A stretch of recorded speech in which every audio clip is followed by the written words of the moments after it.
please. Okay, so we're going to go over the Feast of Dedication. Okay, all praise to the Most High. Okay, so, where do I begin? I have a lot of notes here that I wanted to go over. But if you want to get more details on the Feast of Dedication class, you can just go to the YouTube channel. Okay, you'll find more information on that class. But I do want to touch on things. Okay, watch this. Give me Sirach. Let's open up with that. Sirach 39 verse 1. Let's open up with the book of Ecclesiasticus. Okay, chapter 39 verse 1. Let's start there. Okay, all praise to the Most High God. Okay, read it. Sirach 39 verse 1. Let's start there. Come on. The book of Ecclesiasticus, chapter 39 verse 1. Read. But he that giveth his mind to the law of the Most High, come on, and is occupied in the meditation thereof. So if you give your mind to the laws of the Most High God, and you must be occupied in what? In the what? In the meditation thereof. So God is commanding us that we must meditate on God's laws. We must not meditate on our feelings. We must meditate on God's commandments. Okay? Go ahead. We will seek out the wisdom of all the ancients. You see that when you give your mind to the laws of the Most High God, you're going to seek out the what? You're going to seek out the what? We'll seek out the wisdom of all the ancients. You're going to seek out the wisdom of all the ancients. The ancients talk about our forefathers that came before us. Those are the wisdom of that's the wisdom of the ancients. Go ahead. And be occupied in prophecy. And we are going to be occupied in prophecy. So today, we're going to go over some prophecies regarding the Feast of the Dedication. Okay? We're going to go over that. Watch this. Come on, keep reading.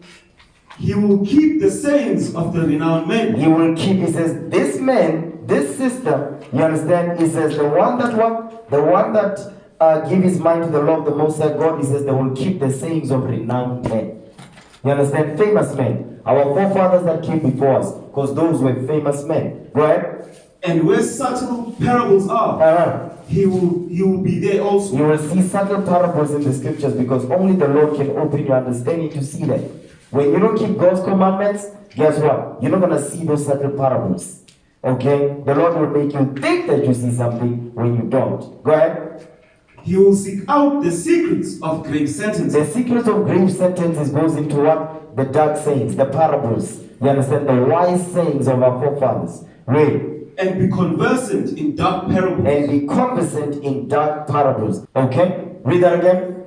The book of Ecclesiasticus, chapter 39, verse 3. Go ahead. He will seek out the secrets of grave sentences. Read. And be conversant in dark parables. And you're going to be conversant in dark parables. Now watch this. Give me the book. Give me Psalms 119 verse 18. Okay, Psalms 119 verse 18. Okay, this is our forefather King David, the mighty prophet he was. Okay, he was a mighty prophet indeed. Okay, and our forefather King David meditated on God's words. Read that. Psalms 119 verse 18. Come on. The book of Psalms, chapter 119 verse 18. Read. Open thou mine eyes, that I may behold wondrous things out of thy law. Only the Most High God can open your spiritual eyes to see the wondrous things that are hidden in God's laws. Okay? When you give your mind to God's commandments, the Most High God says, I'm going to open your eyes. I'm going to give you the spirit of what? The spirit to have sense. Read again. Verse 18. Come on. The book of Psalms, chapter 119, verse 18. Read. Open thou mine eyes, that I may behold wondrous things out of thy law. So when the Most High God is the only one that can do that. When you do His will, when you apply His commandments, you follow counsel, He says, I'm going to open your eyes. I'm going to open your spiritual eyes. Okay? Now watch this. Give me the book of Daniel 12 verse 4. Daniel chapter 12 verse 4. Okay? Because our forefather Daniel, the Most High God did bless him with great wisdom. Okay? He blessed him with great wisdom, and he showed Daniel certain things that were not open for everyone to understand. But you needed to be in God's commandments for you to be able to understand the visions that are written therein. Read that. Daniel 12 verse 4. Come on. The book of Daniel, chapter 12, verse 4. Read. But thou, O Daniel, shut up the words. Read. And seal the book. And do what? And seal the book. And seal the book, meaning seal the understanding that is in this book. The Lord is commanding Daniel. Come on. Even to the time of the end. Even to the time of the end. Meaning it's going to come a time in these last days that the seal is going to be opened. where we will understand what this Bible is saying. Right? Many shall run to and fro, Many shall run to and fro, read. and knowledge shall be increased. The knowledge that will be increased on this earth is talking about the knowledge of the white man. His science, okay? His tablets, his touch screens, okay? His technological advances, okay? When you watch this, there's a series called Fringe. Fringe, they go into a lot of paranormal stuff, okay? They go over a lot of history. They go over a lot of science, you think it's science fiction, but there's a lot of stuff in there that Esau is busy doing, that Esau has achieved thus far. You understand? In preparation for the Messiah. Okay, understand that? But that's his knowledge that will be increased. Okay? But the knowledge of the Lord also will increase. That's why now Israel is waking up. Okay? We're letting you know that the Lord is opening up the understanding of this book to understand prophecies and dark sayings. Give me that in Revelation 5:5. Watch this. Because Christ is the one that will open the seal on the book. Okay? Read that. Revelation 5:5. Come on.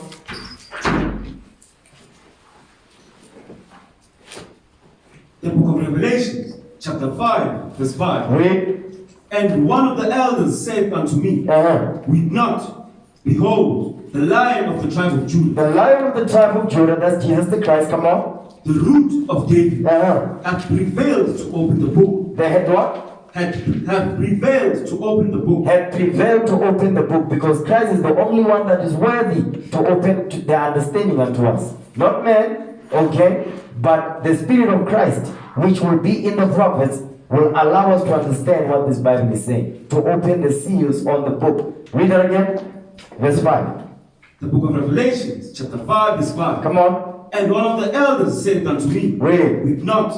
Behold, the Lion of the tribe of Judah. The Lion of the tribe of Judah, that's Jesus the Christ, come on. The root of David Read. hath prevailed to open the book. Come on. And to loose the 7 seals thereof. And to loose the 7 seals thereof.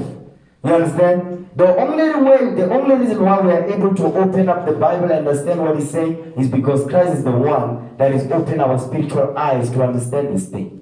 To see what the scriptures are saying, to also understand how to apply it. Okay? Watch this. Give me Hosea 12:10. Hosea chapter 12 and verse 10. I'm going to be rushing through this class, so bear with me. Okay? Hosea 12 verse 10. Okay, if I'm rushing, just look at the recording. Okay? Hosea 12 verse 10. Read what you got. The book of Hosea, chapter 12, verse 10. Come on. I have also spoken by the prophets. I have spoken by the prophets back then in the days of old and also in these last days. Read. And I have multiplied visions. I have multiplied visions. Read on. And used similitude by the ministry of the prophets. A lot of the things that are written in the Bible, they are written in similitude, parables, dark sayings. It's not straightforward. You understand? It's not straightforward to the simple. To the simple, it's not going to be straightforward. Why? Because the Most High God has to make sure that you keep His commandments. You do what this Bible says do. If you don't, the Lord will hide it from you. Okay? Read again, verse 10. Come on. The book of Hosea, chapter 12, verse 10. Read. I have also spoken by the prophets. Come on. And I have multiplied visions. Read. And used similitude by the ministry of the prophets. By the ministry of the prophets. Because the prophets will do what? Will minister unto the people. They will bring the truth to the people so the people understand what this Bible is saying. So that what we need to do in these last days to prepare for the second coming of Christ. Okay? Give me that in 2 Corinthians 3 verse 12. But because Christ has prevailed to open the seal on the book, the understanding, watch this. Give me that. 2 Corinthians 3 verse 12. 2 book of Corinthians, chapter 3, verse 12. Read. Seeing then that we have such hope, we use great plainness of speech. We do what? We use great plainness of speech. We use great plainness of speech. So there's certain things that the Lord will open unto us, and the Lord will make it plain for us to understand. But He will reveal to the prophets in parables and dark sayings and visions. You understand? But He used other prophets to use plainness of speech.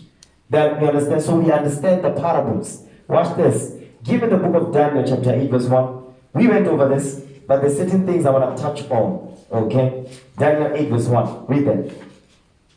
The book of Daniel, chapter 8, verse 1. Read. In the 3rd year of the reign of King Belshazzar, Come on. a vision appeared unto me, even unto Daniel. Even unto me, Daniel. Even unto me. Even unto me, Daniel. Go ahead. After that appeared unto me at the first. Now, Belshazzar is Nebuchadnezzar's grandson. Okay? Belshazzar is Nebuchadnezzar's grandson. Watch this. Give me the book of Daniel 5 and 1 real quick. Daniel 5, verse 1. The book of Daniel, chapter 5, verse 1. Read. Belshazzar, the king, made a great feast to 1,000 of his lords. Read. And drank wine before the 1,000. So now Belshazzar, he made a great feast. You understand? And while he made a great feast, he started to speak what? He started to speak evil of what? Of the Most High. The stuff, the works that the Lord did. Because the reason why he was ruling is because the Lord set him up. Watch this. Give me Daniel 4. Okay? Daniel chapter 4, verse 17. Watch this. Daniel 4, verse 17. Like you see today, look at Joe Biden. Joe Biden, I mean, he shouldn't be in office. He's about to drop dead. But guess what? He's the president of the free world. Okay? Watch this. Daniel 4, verse 17. Read that. The book of Daniel, chapter 4, verse 17. Read. This matter is by the decree of the watchers, and the demand by the word of the holy ones. Read. To the intent that the living may know. That the living may know. That those that are on earth may know. May know what? Come on. That the Most High ruleth in the kingdom of men. You see that? That the Most High ruleth in the kingdom of men. The context of this chapter now, we're talking about who? Belshazzar. Okay? Come on. And setteth up over it the basest of men. You see that? Read on. This dream. No. Read that part again and give it into whomsoever. I need to read that part. I think you skipped that. And giveth it to whomsoever he will. And setteth up over it the basis of men. Belshazzar. Okay, watch this. Give me Tobit 14 verse 15. Tobit. Okay? Because Belshazzar is Nebuchadnezzar's grandson. Okay? Belshazzar. So I'm just giving you a little bit of history because when we were going over the media empire, I touched on this thing. So those of you brothers and sisters have those notes.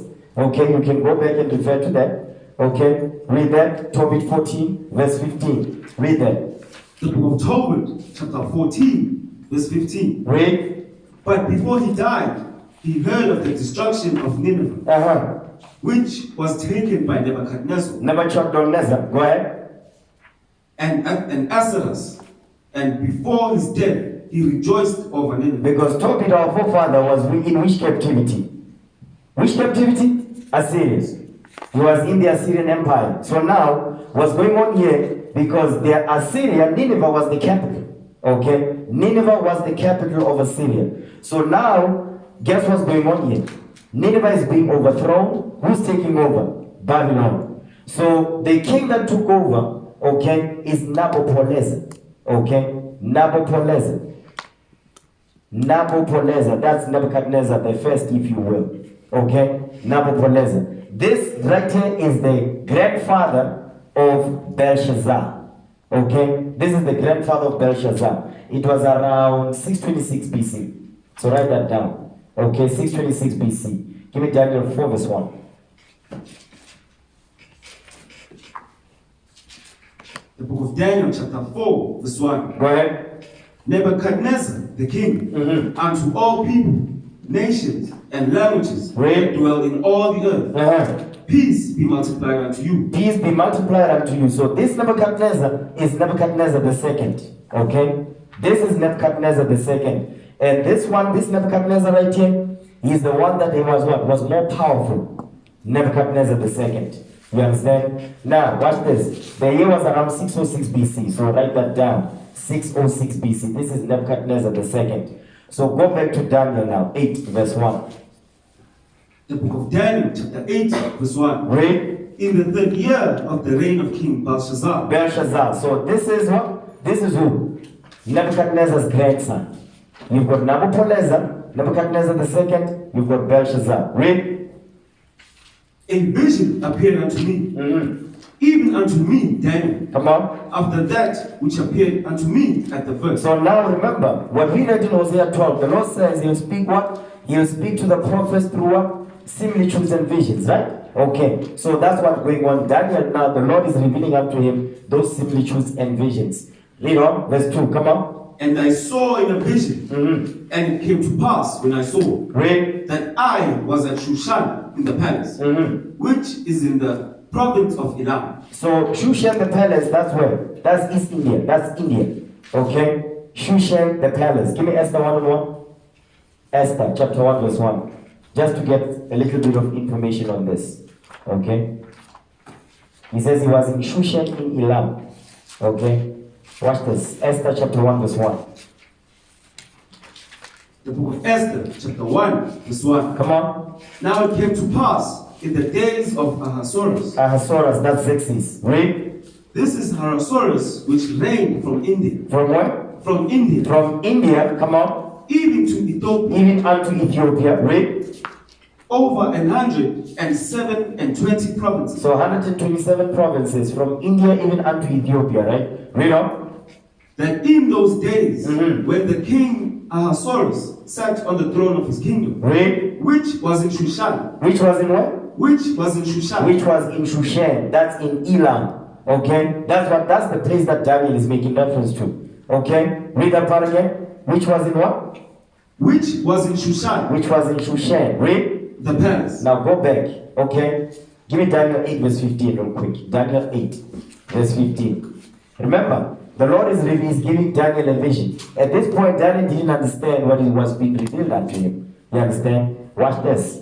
Daniel 8, read verse 15.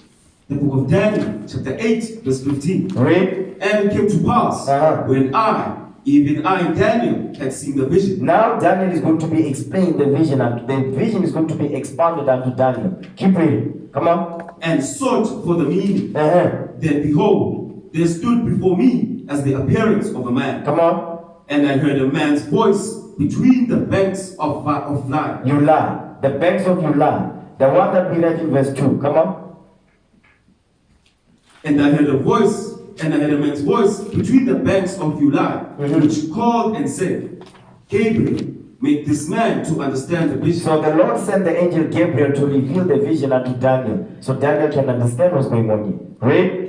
So he came near where I stood, and when he came, I was afraid. Come on. And I fell upon my face. Read. But he said unto me, come on. Understand, O son of man, for at the time of the end shall be the vision. For at the what? For at the time of the end shall be the vision. So the vision at the time of the end, meaning what? Because remember Daniel, if you read Daniel 7, the Lord is showing Daniel all the empires that will come to pass even until the time of the end. The fourth empire, which will be the last empire that will be ruling in the last days. That's what the angel is saying to Daniel here. Okay? These are certain parables going on. Come on.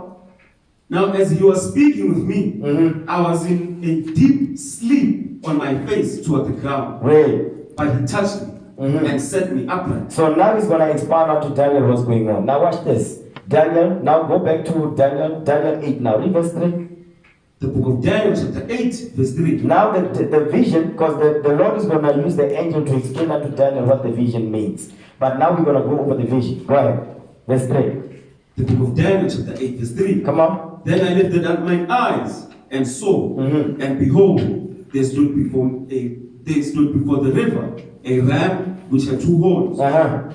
And the two horns were high. Come on. But one was higher than the other. Read. And the higher came up last. So now Daniel is seeing a vision of a ram. The ram that has two horns, okay, and one horn was higher than the other. He says the higher horn came up last, which represents empires that will come.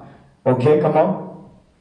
I saw the ram pushing westward and northward and southward. Come on. So that no beasts might stand before him. Okay, read that part again, verse 4. The book of Daniel, chapter 8, verse 4. I saw the ram pushing westward and northward and southward, so that no beasts might stand before him. So now at this point, Persia is conquering the nations. He's conquering the nations round about him. Okay? When he says, you see that part, it says, I saw the ram pushing westward, northward, and southward. So all these nations here, it goes into Greece, it goes into Egypt, okay? it also goes into, there's another one. It will come to me. But the northward one and the southward one goes into, the south one, that's Egypt. Okay? The northward one, that right there is Greece. Okay? I remember the westward one. Just remind me of that. Read on. Neither was there any that could deliver out of his hand. Read. But he did according to his will and became great. So now, this ram is represented what? Who's this ram? Jump down to verse 20. Okay? Let's see who's the ram that has 2 horns, that was conquering. Come on. The book of Daniel chapter 8 verse 20. Read. The ram which thou sawest having 2 horns are the kings of Media and Persia. So now Daniel, remember, Daniel is seeing this vision during whose reign? Belshazzar. Don't forget the plot now. Because Daniel is seeing something that has not happened yet. Okay? This is during the time of Belshazzar, in his 3rd year of his reign. Okay? Persia has not come to pass yet. Okay? Read again. The book of Daniel chapter 8 verse 20. Read. The ram which thou sawest having 2 horns are the kings of Media and Persia. So now we're seeing the Media and the Persian Empire coming into power, but not yet. Okay? Now, keep reading. No, go back. Read verse 5. Again.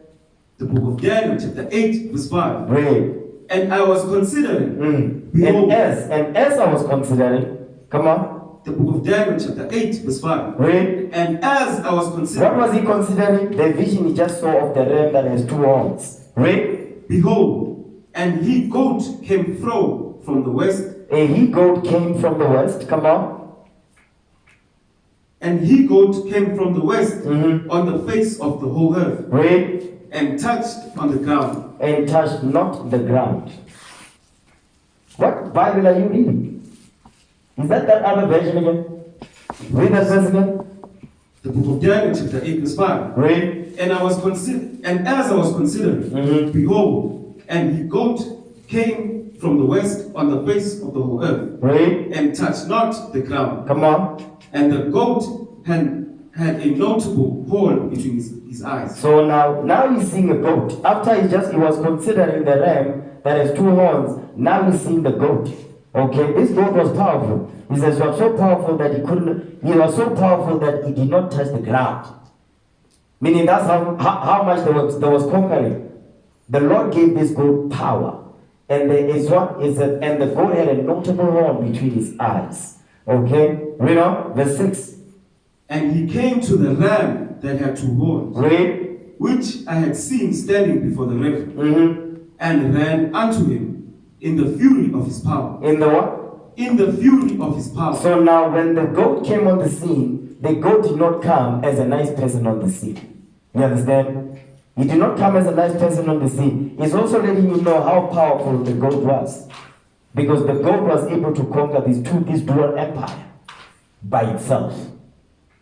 That's letting you know how powerful this goat was. Okay, who's the goat? Read verse 21. We've gone through this, so I'm just rushing through. There's something I want to deal with in the chapter. Go ahead. The book of Daniel chapter 8 verse 21. Read. And the rough goat is the king of Greece. The what? And the rough goat is the king of Greece. The rough goat. You see that word right there? The rough goat. That's why it says what? It says what? It says, and ran unto him in the fury of his power. So he didn't come on the scene as a nice person. Okay? They were conquering and they had fury. Okay? Read again, verse 21. The book of Daniel chapter 8 verse 21. Read. And the rough goat is the king of Greece. The rough goat is the king of Greece. Go ahead. And the great horn that is between his eyes is the first king. So the horn that is between the eyes of the goat is the first king of Greece. Go back to 2 Corinthians 3 verse 12. 2 Corinthians 3 verse 12. So we understand what the Apostle Paul was saying right there. Okay. 2nd book of Corinthians chapter 3 verse 12. Read. So then death worketh in us. 2 Corinthians 3 verse 12. 2nd book of Corinthians chapter 3 verse 12. Read. Seeing then that we have such hope. We have such hope in who? In Christ. The one that prevailed to open the seal. Read. We use great plainness of speech. We use great plainness of speech. What we read in Daniel, that's not plainness of speech. Okay? Now give me that in 1 Maccabees 1:1. So we can understand that plainness of speech that is written in the book of the Maccabees. Okay? Read. First book of Maccabees, chapter 1, verse 1. Read. And it happened after that Alexander, son of Philip, Read. the Macedonian, who came out of the land of Shittim, had smitten Darius, king of the Persians and Medes, Read. that he reigned in his stead, the first over Greece. The first over Greece. So this is the great plainness of speech. In the book of Daniel 8, that's not plainness of speech.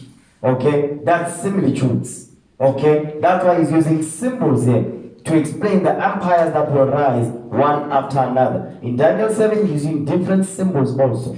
Okay? Let's go back. Daniel chapter 8. Daniel 8, read verse 7. The book of Daniel, chapter 8, verse 7. Read. And I saw him come close unto the wall, and he was moved with choler against him. With what? With choler. Meaning great anger. Read again. The book of Daniel, chapter 8, verse 7. Read. And I saw him come close unto the ram, Read. and he was moved with choler against He him, was moved with choler against the ram. Read on. and smote the ram, He smote the ram, conquered it. Come on. and brake his two horns. Meaning what? That dual empire was overthrown. Read. And there was no power in the ram to stand before him. Meaning what? They had to be conquered and overthrown, as according to what Daniel said. Read. But he cast him down to the ground and stamped upon him. You see that thing? He cast him down to the ground. Guess what? And stamped upon him. What does that mean? Give me that in Isaiah. I'm going to give you an example of what that means. Okay? And stamped upon him. Watch this. Isaiah 51. Isaiah 51 and verse 23. Watch this. Now this goes into Israel. Okay? What the nations did to us back then and what the nations are doing to us today. Especially today. Read it. Verse 23. Come on. The book of Isaiah, chapter 51, verse 23. Read. But I will put it into the hand of them that afflict thee, Read. which have said to thy soul, Come on. bow down. Bow down. Which have said to thy soul, bow down. Meaning what? Yes, they ran upon them and they stamped upon them. They made sure that anything about their culture and so forth was destroyed too. They made sure that they were assimilated into Greek culture. That's what Alexander did when he was conquering the dark nations. Okay? Yes, he was going around stealing their culture, but he made sure, okay, I'm going to make one. But all your cultures, you must let it go. That's why Antiochus later on, what did he do? He pushed that thing to the forefront. Okay? Alexander was just playing games, although he conquered. But the reason why he did this to the Persians, because the Persians, what did the Persians have? The Persians had, you can celebrate your custom in our kingdom, you can come with your custom in our kingdom, and you can continue. That's why we were able to celebrate Purim. How were we able to do that? Because of the way in which Persian media was set up. They allowed us to celebrate our customs. We still knew that we were Israel. But when Alexander showed up on the scene, he said, no, we're not doing that. Okay? We are going to assimilate you into our culture. We are not coming with your culture into our kingdom. That's what they did. Okay? Read that again, verse 23.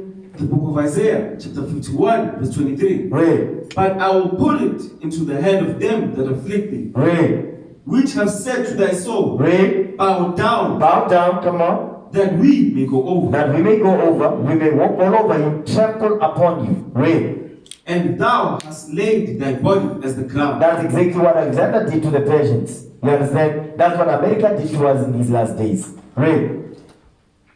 And as the street to them that went over. Okay, let's go back. Daniel 8, verse 7 again. The book of Daniel, chapter 8, verse 7. Read. And I saw him come close unto the ram, Read. and he was moved with choler against him, and smote the ram, He smote the ram, come on. and brake his two horns. He break his two horns, meaning that dual empire that they had, he said, no, to hell with that. Read. And there was no power in the ram to stand before him. Because they were overthrown and conquered. Read. But he cast him down to the ground, Meaning what? That was not enough that they conquered them. He said, no, we have to assimilate you also. So it wasn't enough. Read. and stamped upon him. And there was none that could deliver the ram out of his hand. And there was none that could deliver the ram out of his hand. Why? Because everybody was afraid of Alexander. Okay, give me First Maccabees chapter 1 verse 2 now. Here's what it means, that there was none that could deliver the ram out of the goat's hand.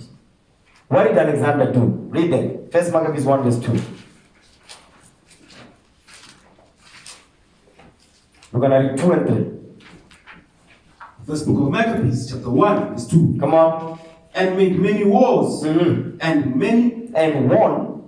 won many strongholds. And won many strongholds, meaning what? He was conquering the dark nations. Read.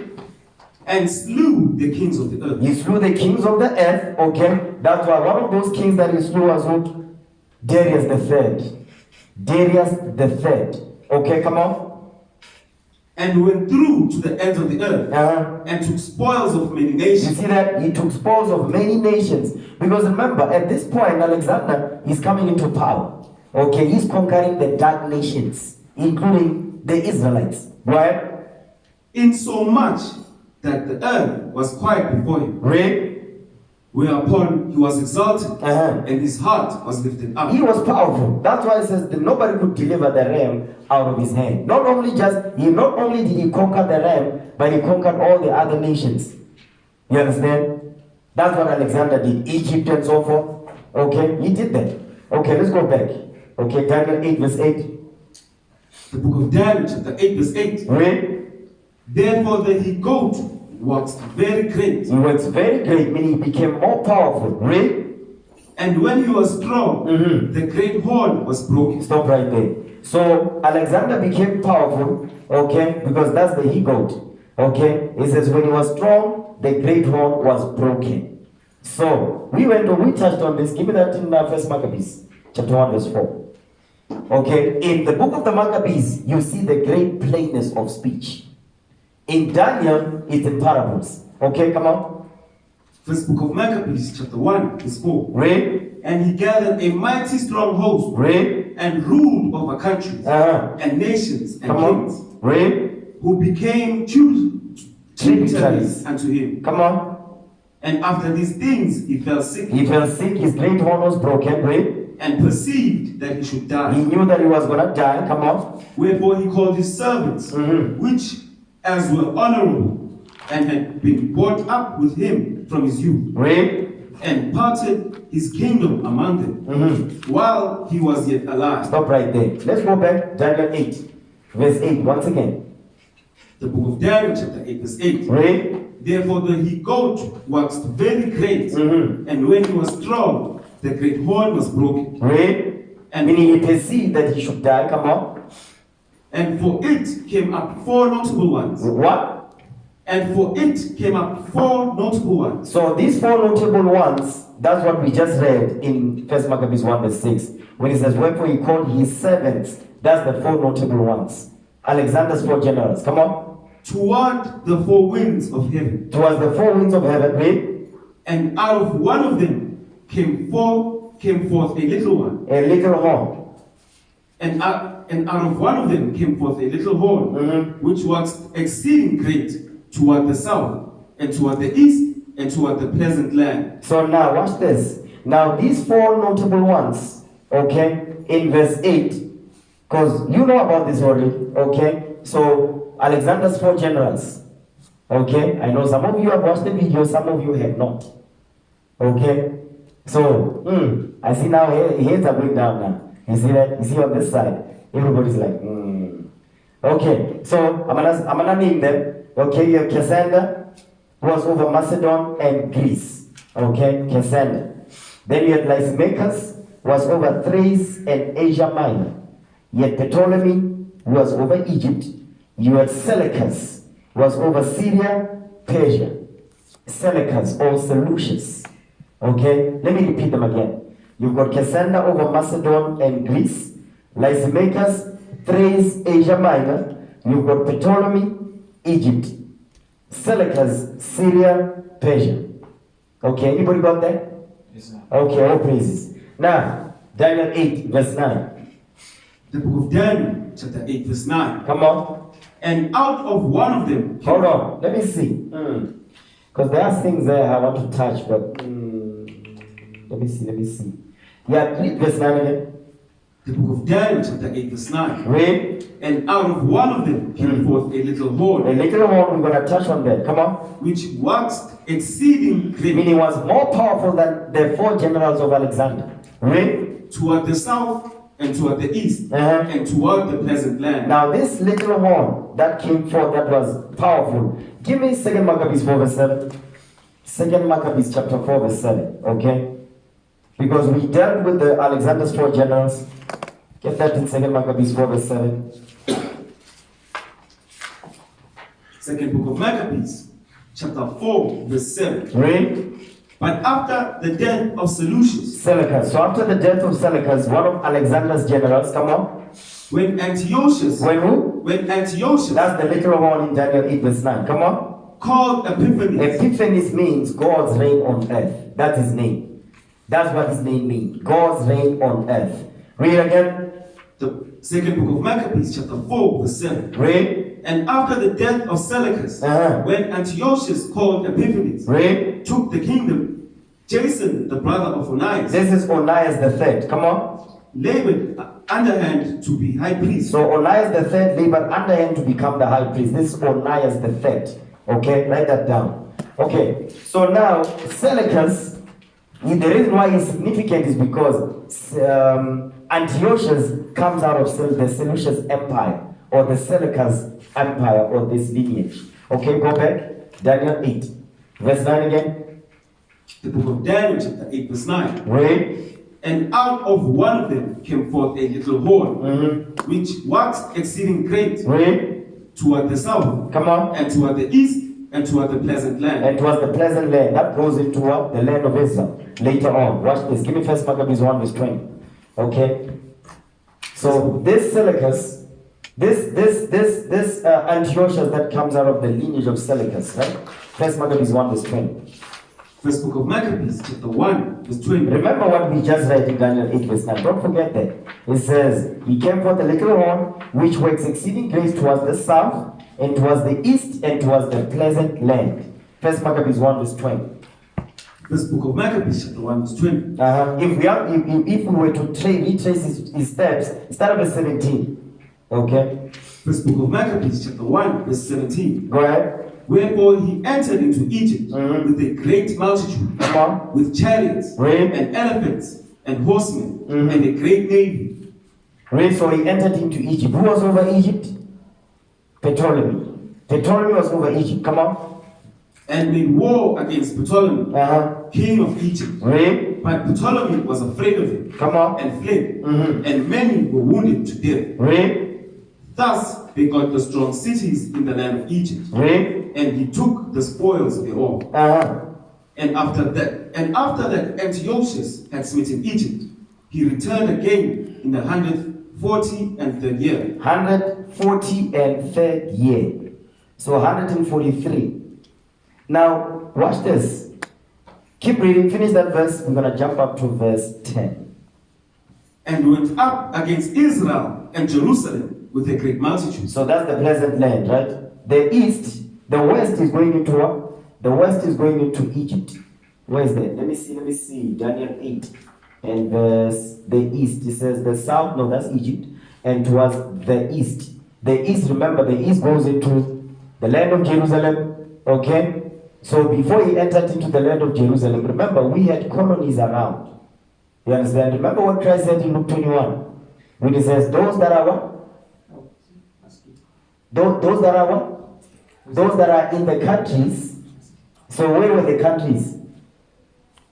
Yes, Jerusalem was the one, the main land, okay, which is Hebron, which is Judah, okay. Then you had what? Northern kingdom, southern kingdom. So we had what? With different lands. Joshua 18, you read that, okay. So that's some history there for you. Okay, so now this is what he's going into. So to get to the land, remember Jerusalem was fortified then. Don't forget that. He's coming to the east and then to the pleasant land. Okay? Okay, so go back to where he was at now. First Maccabees 1. Read verse 10. First book of Maccabees, chapter 1, verse 10. And there came out of them a wicked root. They came out of them a wicked root. That's what we read. The little horn in Daniel 8 verse 9. Read. Antiochus, surname Epiphanes, that's what we read earlier on. Read. Son of Antiochus the king. So this is Antiochus the Great. He's son of Antiochus the Great. This Antiochus, surname Epiphanes, is Antiochus the Fourth. Okay, come on. Who had been an hostage at Rome, and he reigned in the 137th year of the kingdom of the Greeks. You see that? 137th year of the kingdom of the Greeks. Okay, read. You know, that's it on that. That's it on that. Jump down to verse 20. First book of Maccabees, chapter 1, verse 20. Come on. And after that Antiochus had smitten Egypt, he returned again in the 143rd year. So now, you see in the 137th year, in verse 10, here in verse 20, it says, in what year? In the 143rd year. Read on. And went up against Israel and Jerusalem with a great multitude. Now he's coming for us. Okay? Antiochus is coming for us. Read on. And entered proudly into the sanctuary, and took away the golden altar, Read. and the candlestick of light, Come on. and all the vessels thereof, Read. and the table of the showbread, and the pouring vessels, and the vials, and the censers of gold, and the veil, and the crowns, and the golden ornaments that were before the temple, all which he pulled off. Because guess what? What the nations, what they do all the time is they rob us. Okay? It happened during the time of the Greeks. It happened during the time of the Spanish Inquisition. Okay? The Portuguese Inquisition. When Ferdinand and Isabella sent Christopher Columbus to rob us. Okay? In 1447, that was the Portuguese Inquisition. Okay? 1447. Write that down. 1447. That was the Portuguese Inquisition. And we was rich. We were ruling as the Moors.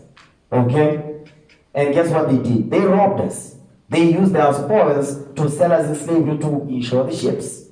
Where did they get the money from? Our gold. Our silver. Okay? Just like they are doing right here. Okay? Read. He took also the silver and the gold and the precious vessels. Come on. Also he took the hidden treasures which he found. Read. And when he had taken all away, he went into his own land, having made a great massacre, and spoken very proudly. Now, that's some heavy stuff right there. Read verse 24 again. I want to show you something with this. First book of Maccabees, chapter 1, verse 24. Read. And when he had taken all away, he went into his own land. He did what? He went into his own land. Stop right there. Give me Daniel chapter 11. Daniel 11 verse 28. I want to show you something right here. We read this verse all the time.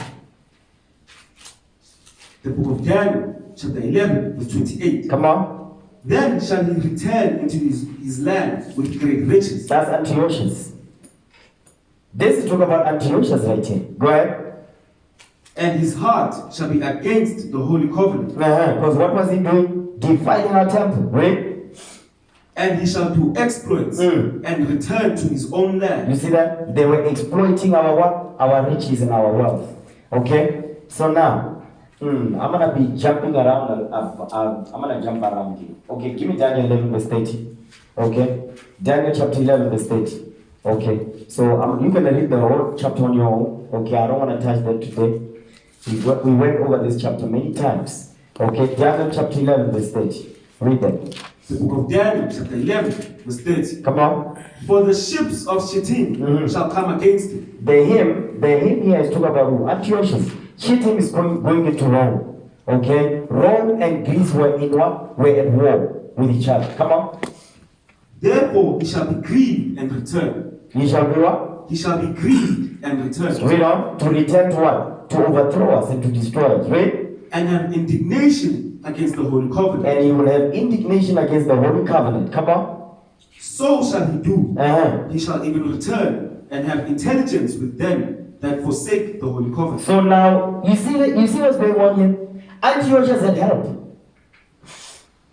Antiochus had help of our own people helping him to overthrow us. To pollute the sanctuary. Antiochus had help. Okay? Read that part again, verse 30. The book of Daniel, chapter 11, verse 30. Read. For the ships of Shittim shall come against him. Come on. Therefore, he shall be grieved and return. Come on. And have indignation against the holy covenant. Read. So shall he do.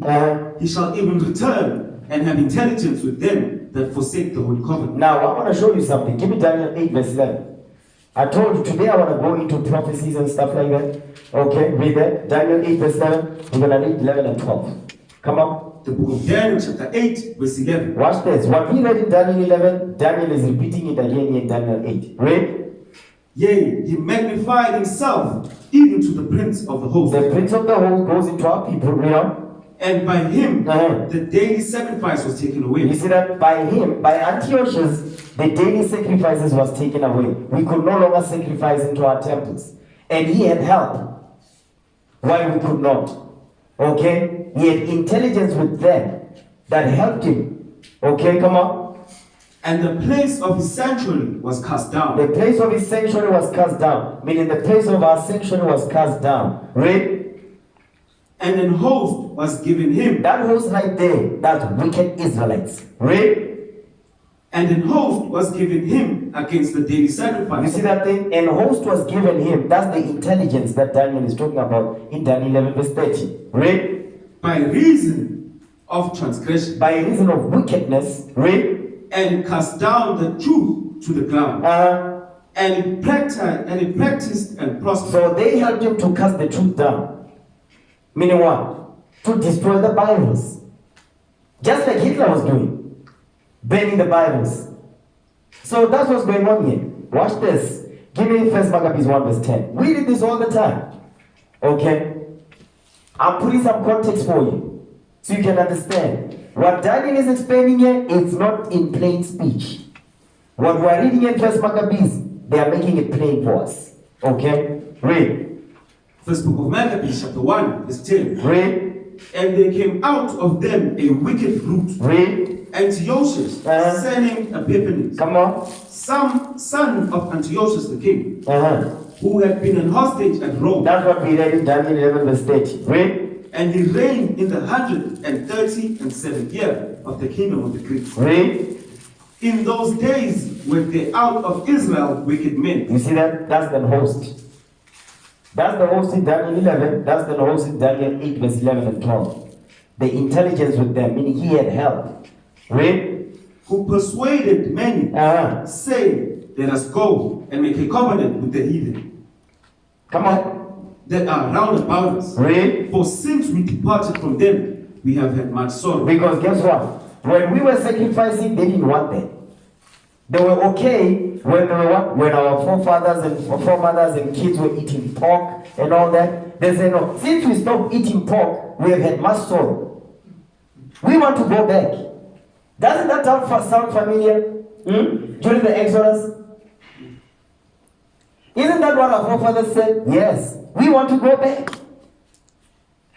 Okay, that's what we are reading in. Go ahead. Come on. So this device pleased them all. You see that? Meaning this device pleased them well. I don't know which version you're reading. Read again. First book of Maccabees, chapter 1, verse 13. Go ahead. So this device pleased them well. It pleased them well. Our people, they were pleased by this. Okay, come on. Then certain of the people were so forward. They were so forward, they were jatara. Go ahead. That they went to the king, who gave them license to do after the ordinances of the heathen. You see that thing? Now they said, no, we also want to join the Olympics. We want to join the Olympics. We want to go into the gym. Okay? Because that's Greek customs. That's Greek philosophy. That's Greek culture. Okay? All these gymnasiums that you see today, yes, that was part of it. Go ahead. We're going to read about it in a second. Go ahead. Whereupon they built a place of exercise at Jerusalem. Gymnasium. Okay. The word gymnos, that's the etymology of the word, by the way. Gym comes from the word gymnos, which is Latin, to mean to be naked. That's how the word gym comes from. Gymnos, to exercise naked. So during the time of the Greeks, the whole virgin active and all that, you go in there. There was no spandex. There was no legging. No. You went in there, no clothes. Yeah. When they were doing all these high jumps, yeah, they were swinging. Read that thing again. First book of Maccabees, chapter 1. Just letting all their nakedness just to, like it says in Exodus. What's going on? Okay.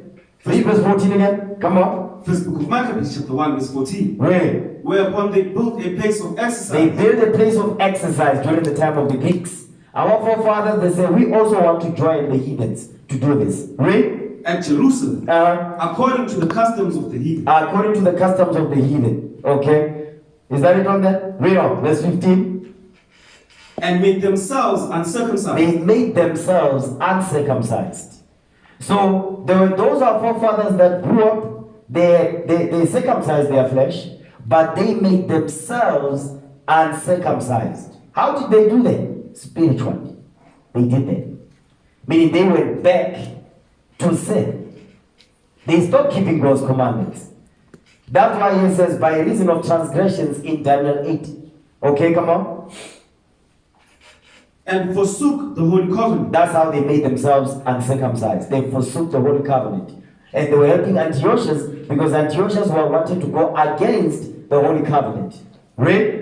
And joined themselves to the heathen. They joined themselves to the heathen. Go watch this, come on. And were sold to do mischief. They were assimilated into Greek culture. Assimilation. Hellenized. Okay? This is during the time of the Hellenistic period when you read the history. Okay? No integration, but Hellenism. Like today, our people, they are celebrating Christmas. Yes, that's Hellenism. They've been properly Hellenized into Greek culture. That's what's going on this day. Okay? Watch this. Go back to Daniel chapter 11. Now give me Daniel 11 verse 31 now. Daniel 11 verse 31. Watch this. Come on. The book of Daniel, chapter 11, verse 31. No, read verse 30 so we understand that last part of that precept.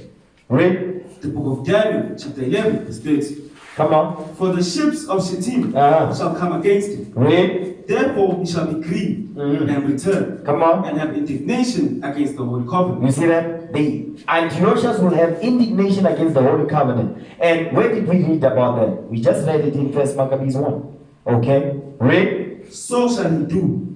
He shall even return and have intelligence with them. Intelligence with them. Meaning what? He knew information that they were giving him that information. Because what? They were helping him. Because they hated the laws of God. They said, no, we're going to help you. That's today. That's what's going on today in the Christian church. The same thing. Okay? Come on. And have intelligence with them that forsake the holy covenant. You see that they were those that made themselves uncircumcised and forsook the holy covenant. That's what we read in 1 Maccabees 1. Read on, verse 31. And arms shall stand on his part. Read. And they shall pollute the sanctuary of strength. They shall what? And shall pollute. And they shall pollute the sanctuary of strength. They shall pollute the sanctuary of strength. That's our temple. Go ahead. And shall take away the daily sacrifice. They took away the daily sacrifices because that's how we connected to the Lord. Because if you are in the midst of sin, how did you get your sins to be forgiven? We had to go to the temple and sacrifice so the Lord can atone for our sins. So when they block that, that means we have no power. Okay, come on.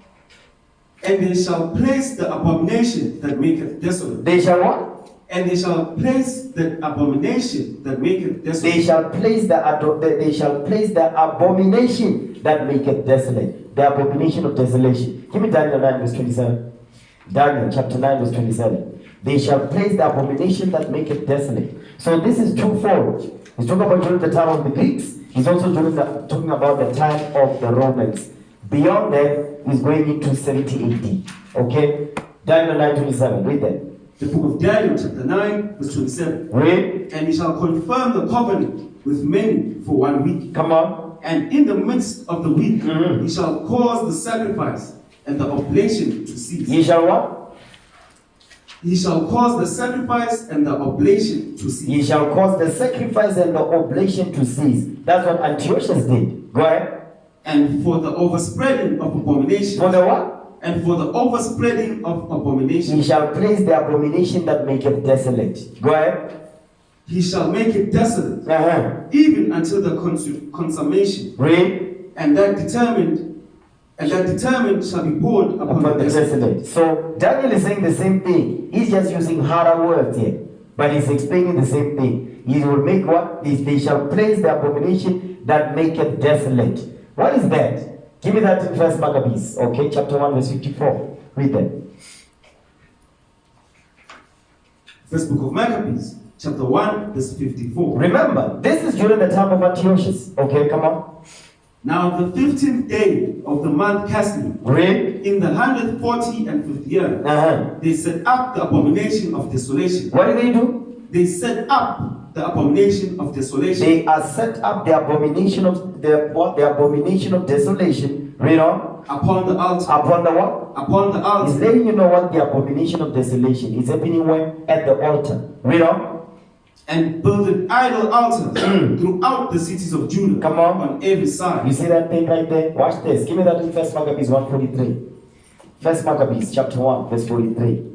First book of Maccabees, chapter 1, verse 43. Watch this. Yea, many also of the Israelites consented to his religion. Meaning they agreed. Our forefathers agreed to the Greek religion called what? Democracy and politics. Go ahead. And sacrificed unto idols. What did they do? And sacrificed unto idols. This is going to break down the abomination that maketh desolate. Read. And profane the Sabbath. They profane the Sabbath. Come on. For the king had sent letters by messengers unto Jerusalem. Read. And the cities of Judah. Come on. That they should follow the strange laws of the land. We should follow the strange laws of the land, meaning sacrificing unto idols, idol worship. You understand? One of those strange laws of the land was what? Read verse 41. First book of Maccabees, chapter 1, verse 41. Come on. Moreover, King Antiochus wrote to his whole kingdom that all should be one people. You see that? That's another strange law of the land. Politics, democracy, Christianity, because it's all the same thing. Watch this. Daniel 8:25. Let me show you in another way that is written. Daniel 8:25. Still talk about the same guy. The same guy right here. Watch this. Daniel 8 verse 25. The book of Daniel chapter 8 verse 25. Read. And through his policy also. Through his what? Through his policy also. Democracy. Democracy. That's what we read in First Maccabees 1:41. Read. He shall cause craft to prosper in his hand. That's talk about Antiochus. Read on. And he shall magnify himself in his heart. Come on. And by peace. And by what? And by peace. By democracy. Come on. Shall destroy many. You see that? By democracy shall destroy many. Go ahead. He shall also stand up against the prince of princes. But he shall be broken without hand. You see that thing? The prince of princes. Okay, that's another topic. Let's go back. Okay. Go back to First Maccabees 1. First Maccabees chapter 1. Read verse 45 now. First book of Maccabees, chapter 1, verse 45. Come on, we're still explaining the abomination that maketh desolate. Read. And forbid burnt offerings and sacrifice. Read. And drink offerings. Come on. In the temple. Read. And that they should profane the Sabbaths and festival days. How did they do that? Next verse. Come on. And pollute the sanctuary and holy people. You see that? They polluted the sanctuary and holy people. Because the abomination of desolation was where? On the altar. In the temple, okay? And they polluted the sanctuary and the holy people. Meaning what? Stop sacrificing. Okay? Read. Set up altars and groves. You see that? This is the abomination that maketh desolate. Read. And chapels of idols. And chapels of idols. Come on. And sacrifice swine's flesh. You see that? The abomination that maketh desolate. Okay, read. And unclean beasts. And unclean beasts. Swine's flesh be one of them. Okay, read on. That they should also leave their children uncircumcised. You see that? They left their children. We were no longer sacrificing. We were no longer circumcising our children, physically and spiritually. Read. And make their souls abominable. Make their minds abominable. Okay, come on. Defiling of souls. Read. With all manner of uncleanness and profanation. Abominations. The abominations of desolation. Okay. Now Daniel 8. Daniel chapter 8, read verse 10. The book of Daniel, chapter 8, verse 10. Remember, Daniel 8, verse 9, we went through all these precepts to explain Daniel 8 and 9. Read.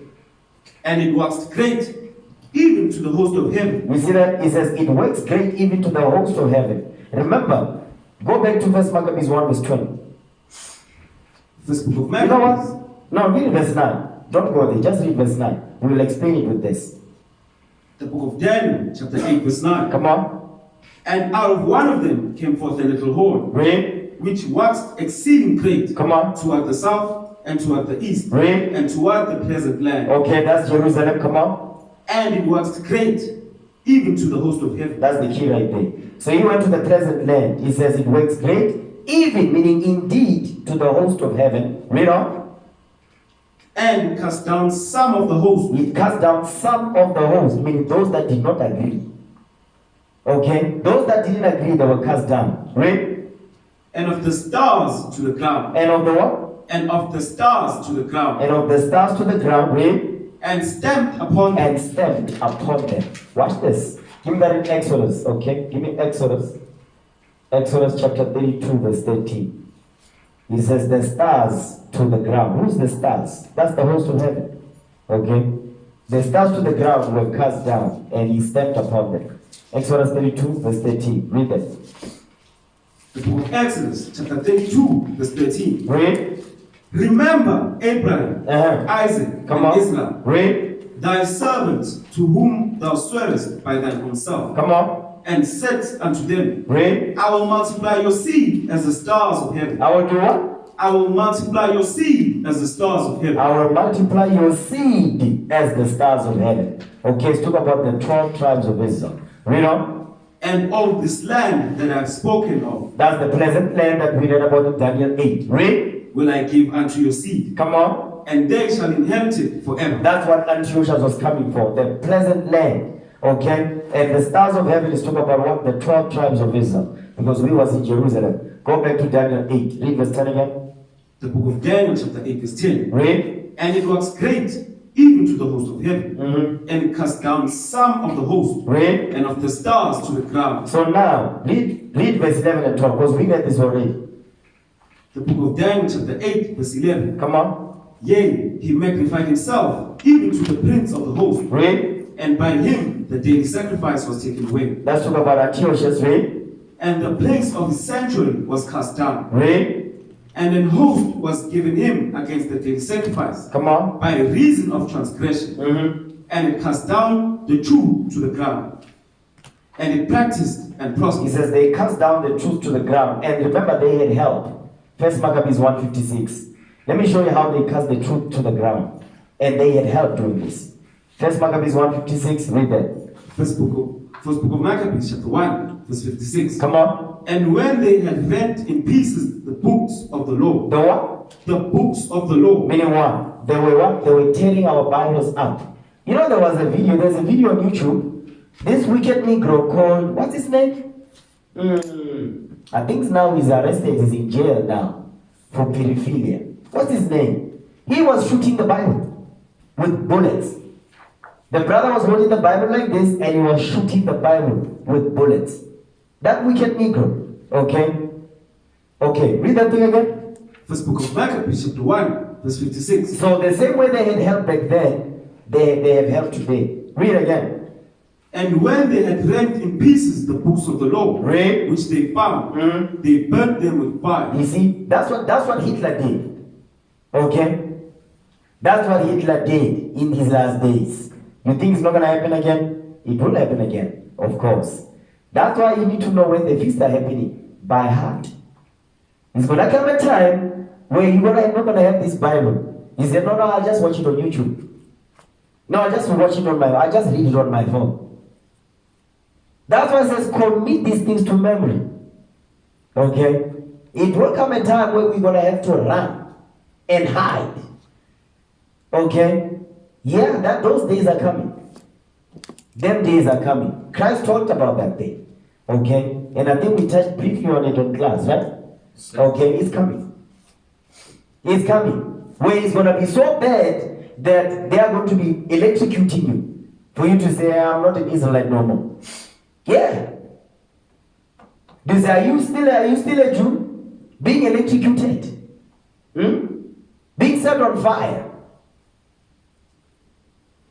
If you look at the history, you look at Atahualpa. Is it Atahualpa? I think it's Atawapo. Yeah. When he was banged on the stake? Okay. Yeah, Northern Kingdom. Before, who did that? The Spaniards did that. And who were the Spaniards? The Spaniards are the Romans, by the way. The Spaniards are the Romans. Queen Isabella, King Ferdinand. Yeah, those are Roman. They call them what?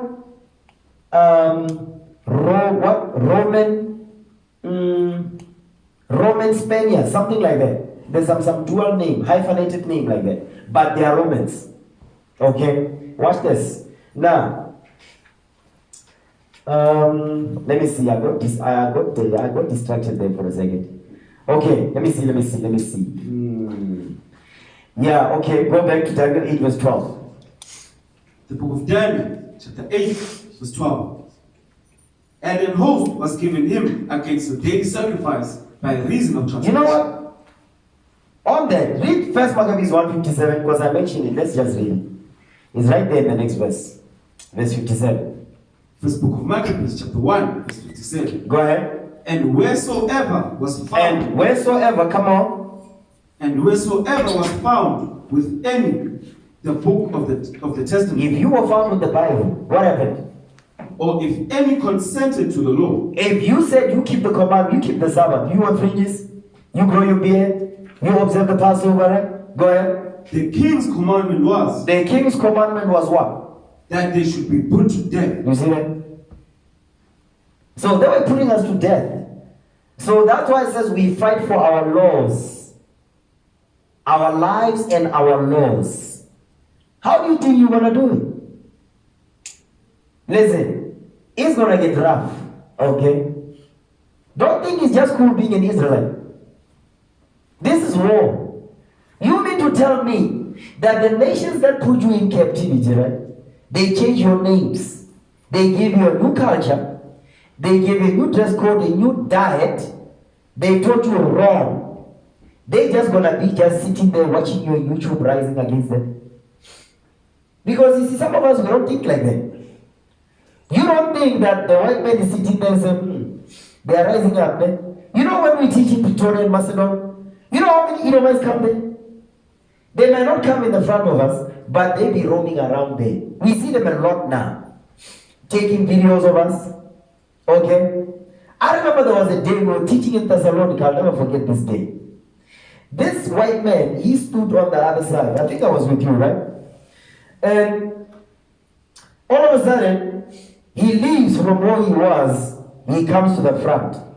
Okay? Tall Edomite with tattoos. Okay? And he was wearing a military uniform. And I'm not talking about the brown one. No, the white one. So he was not a foot soldier. Okay?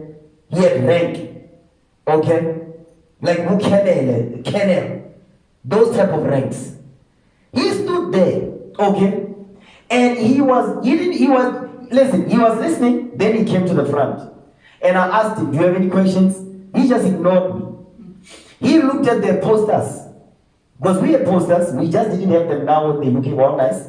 But we looked at the posters, he looked at them, he looked at the Caesar Borgia, he looked at the 12 tribes, he looked at the transatlantic. He was sitting there and said, wait a minute. And now we teach him. Okay? I don't know if he was there. He was there, right?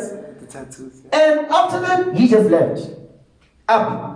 Left, never came back again. Okay?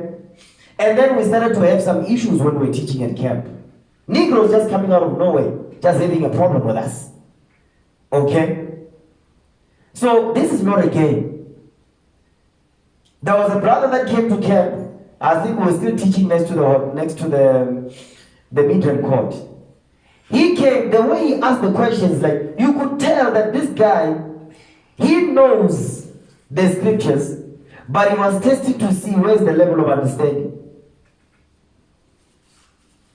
You see, that question was loaded with ammunition. And I thought about it. I'm like, how am I going to answer this? You know, I said to him, I think he was asking about Cain. Yeah, he asked about Cain. I'm like, a Negro, no fringes, but he's asking about Cain. And is Cain gonna be punished when judgment comes? I'm like, Cain is gonna be punished when judgment comes. I'm like, you would have to know. No. He didn't say, is Cain going to be punished when judgment comes? He said, is Cain going to be punished today when judgment comes? He used the word today.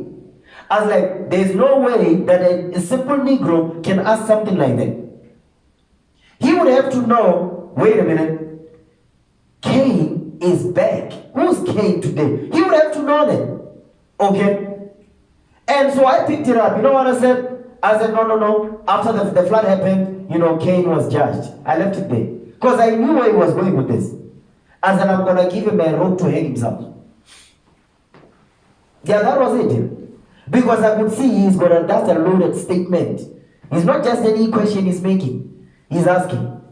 So don't think when we go out there to teach, brothers, people that come there is just any regular Negro who just wants to be argumentative. No. Some of them are sent, okay, to gauge where you at. You understand? So don't sleep, okay? Don't be sleeping up in here. Read verse 57 again. First Maccabees. First book of Maccabees, chapter 1, verse 57. Go ahead. And wheresoever was found with any book of the testament, or if any consented to the law, read. The king's commandment was that they should put him to death. You see that? That they should put him to death. So you better stand for this Bible. Sisters as well. Okay? You better stand for this Bible. You better study. That's why I need you sisters to study and be sharp. Okay? I don't want dummies up in here. Okay? You brothers too. You better study this book.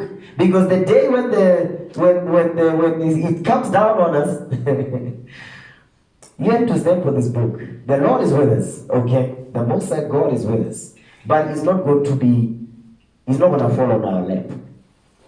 You brothers understand that? Huh? Yes, sir. This is not going to fall on our lap, okay?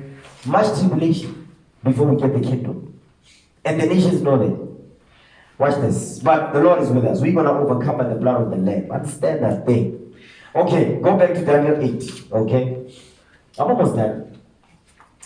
Daniel chapter 8. I know I want to say that, but really, I'm almost done. Daniel 8, verse 13. Watch this.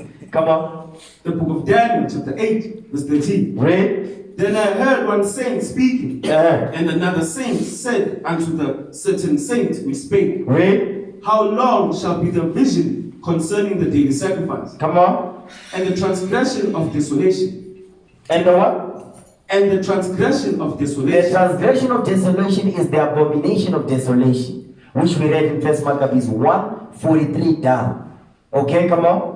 To give both the sanctuary. To what? To give both the sanctuary and the host to be trodden underfoot. So now one saint is asking us, like, how long is this madness going to go on for? Where these heathens are polluting our temple. How long is this going to continue? Okay? Because you see what Antiochus is doing. Read. And he said unto me, unto 2,300 days. Come on. Then shall the sanctuary be cleansed. Now that right there is the feast of dedication. Okay? Now watch this. I think there's a link I sent you. Did they send you the link? Okay? Just forward the link. Forward the link. Let me see. Open the browser so I can see where you must read from. Because there's an article here, it's going to tell you the time period during the time when the sanctuary was polluted. Okay? During the time of Antiochus. Let me see. Give me 1 second. Let me look at it. Because I was just, rushing when I was looking at it. So, they actually go over the Greek history. Is mentioning all the Alexander's 4 generals, Antiochus the 4th coming into play, and so on and so forth. Antiochus the 4th, which is who we are reading about. Okay, bear with me 1 second. It's a long article, so a lot of stuff here. But there is something that I need So the subject will read. It's relatively short, but it's gonna give the sense. Yes, read this one right there. Okay? You're gonna start there. Either understanding is possible, but it is more likely that. Read that. Okay, give him that. So this is an article. I'll send it so on the group. I'll send it on the 2nd SS5 group, so we read about it. Okay, you can read the whole thing on your own. Okay. Yeah, just show him. Do you see it? Okay, read that. Come on. No, read the verse again. Daniel 8, verse 18 and 14 again. You know what? Just read verse 14. The book of Daniel, chapter 8, verse 14. Read. And he said unto me, Read. Unto 2,300 days. Unto 2,300 days. Read. Then shall the sanctuary be cleansed. So now, Daniel, you see, the saint is that now, this saint that is asking is getting a response here. He says, unto 2,300 days, then shall the sanctuary be cleansed. So this time period right here, we're going to get it from the history. Read that now in the article. Either understanding is possible, but it is more likely that this means 2,300 days. 2,300 days. That's exactly what it's saying. They're trying to make it seem like it's not what it's saying. Read. The date when the temple was cleansed. The what? The date when the temple was cleansed. The date when the temple was cleansed. They're going to give you the date when the temple was cleansed. Come on. Is well established as December 25th. What? Is well established as December 25th. The 5th and the 20th day of month Keslu. Go ahead. 165 BC. 165 BC. So 165 BC, that's when the temple was cleansed. Read on. If we count back 2,300 days. Now they're going to count back 2,300 days. Go ahead. From then, we come to the year. We come to the what? We come to the year. Read. When Antiochus Epiphanes began his persecution in earnest. What year was that? 171 BC. 171 BC. So the temple, Antiochus came against us when? 171 BC. When we read in 1 Maccabees 1 verse 20 down. Okay? 171 BC to 165 BC. That's when the temple was polluted. Okay? 171 BC to 165 BC. That's when the temple was polluted. Okay? Now, yeah, that's it on that. Let me see. Yeah, some of the things that they're saying here, it's not making any sense. It's not lining up. Okay? But so the thing that I wanted to show you here is the actually, you know what? Let me say something. Let me say something real quick. There definitely is something that I saw here when I was reading this article. Watch this. No, that's it. That's it on there. I can't find it now. Okay. Go back to Daniel 8 now. Daniel 8, read verse 14 again. The book of Daniel, chapter 8, verse 14. Read. And he said unto me, unto 2,300 days. Read. Then shall the sanctuary be cleansed. Then shall the sanctuary be cleansed. So from 171 BC to 165 BC. Okay? So Antiochus, when he came for us, 171. That's when they started to pollute our sanctuary. Okay? And it was unclean until 165 BC. Because something would happen in 165 BC. So let's read about that. Daniel chapter 11. Daniel chapter 11, read verse 31 now. The book of Daniel, chapter 11, verse 31. Come on. And arms shall stand on his part. Read. And they shall pollute the sanctuary of strength. Come on. And shall take away the daily sacrifice. Read. And they shall place the abomination that maketh desolate. We read it plainly in 1 Maccabees 1. Read. And such as do wickedly against the covenant shall be corrupt by flatteries. He said, and such as do wickedly against the covenant shall be corrupted. Shall what? Shall he corrupt by flatteries? You understand? Onias the third, Melanus was one of them. Melanus was a Jew. Onias was a Jew, okay, and they were flattered by Antiochus. Read on. But the people that do know their God. But the people that do know their God. What does that mean? The people that do know their God. Give me that in 1 John 2, verse 3. But the people that do know their God. 1 John 2. First book of John, chapter 2, verse 3. Right? And hereby we do know that we know him. Come on. If we keep his commandments. You see that? That's what it means. Go back. Daniel 11. The book of Daniel, chapter 11, verse 31. Read. And arms shall stand on his part, and they shall pollute the sanctuary of strength. Come on. And shall take away the daily sacrifice, and they shall place the abomination that make us desolate. Read.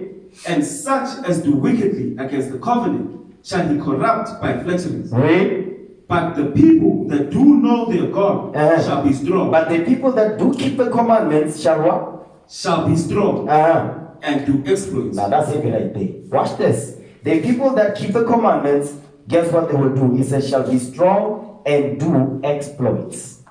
What is he talking about? Because Daniel is prophesying here. Okay?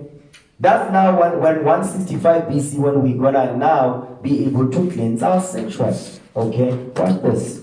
Keep going. Verse 33. And they that understand. You know what? Give me First Maccabees 1. I'm gonna be quick on this one. First Maccabees 2 verse 1. It says the people that will do exploits. Read that. First Maccabees 2 verse 1. First book of Maccabees chapter 2 verse 1. Read. In those days arose Mattathias. Mattathias. In those days arose Mattathias. Come on. The son of John. Read. The son of Simeon. A priest of the sons of Joram. Go ahead. From Jerusalem.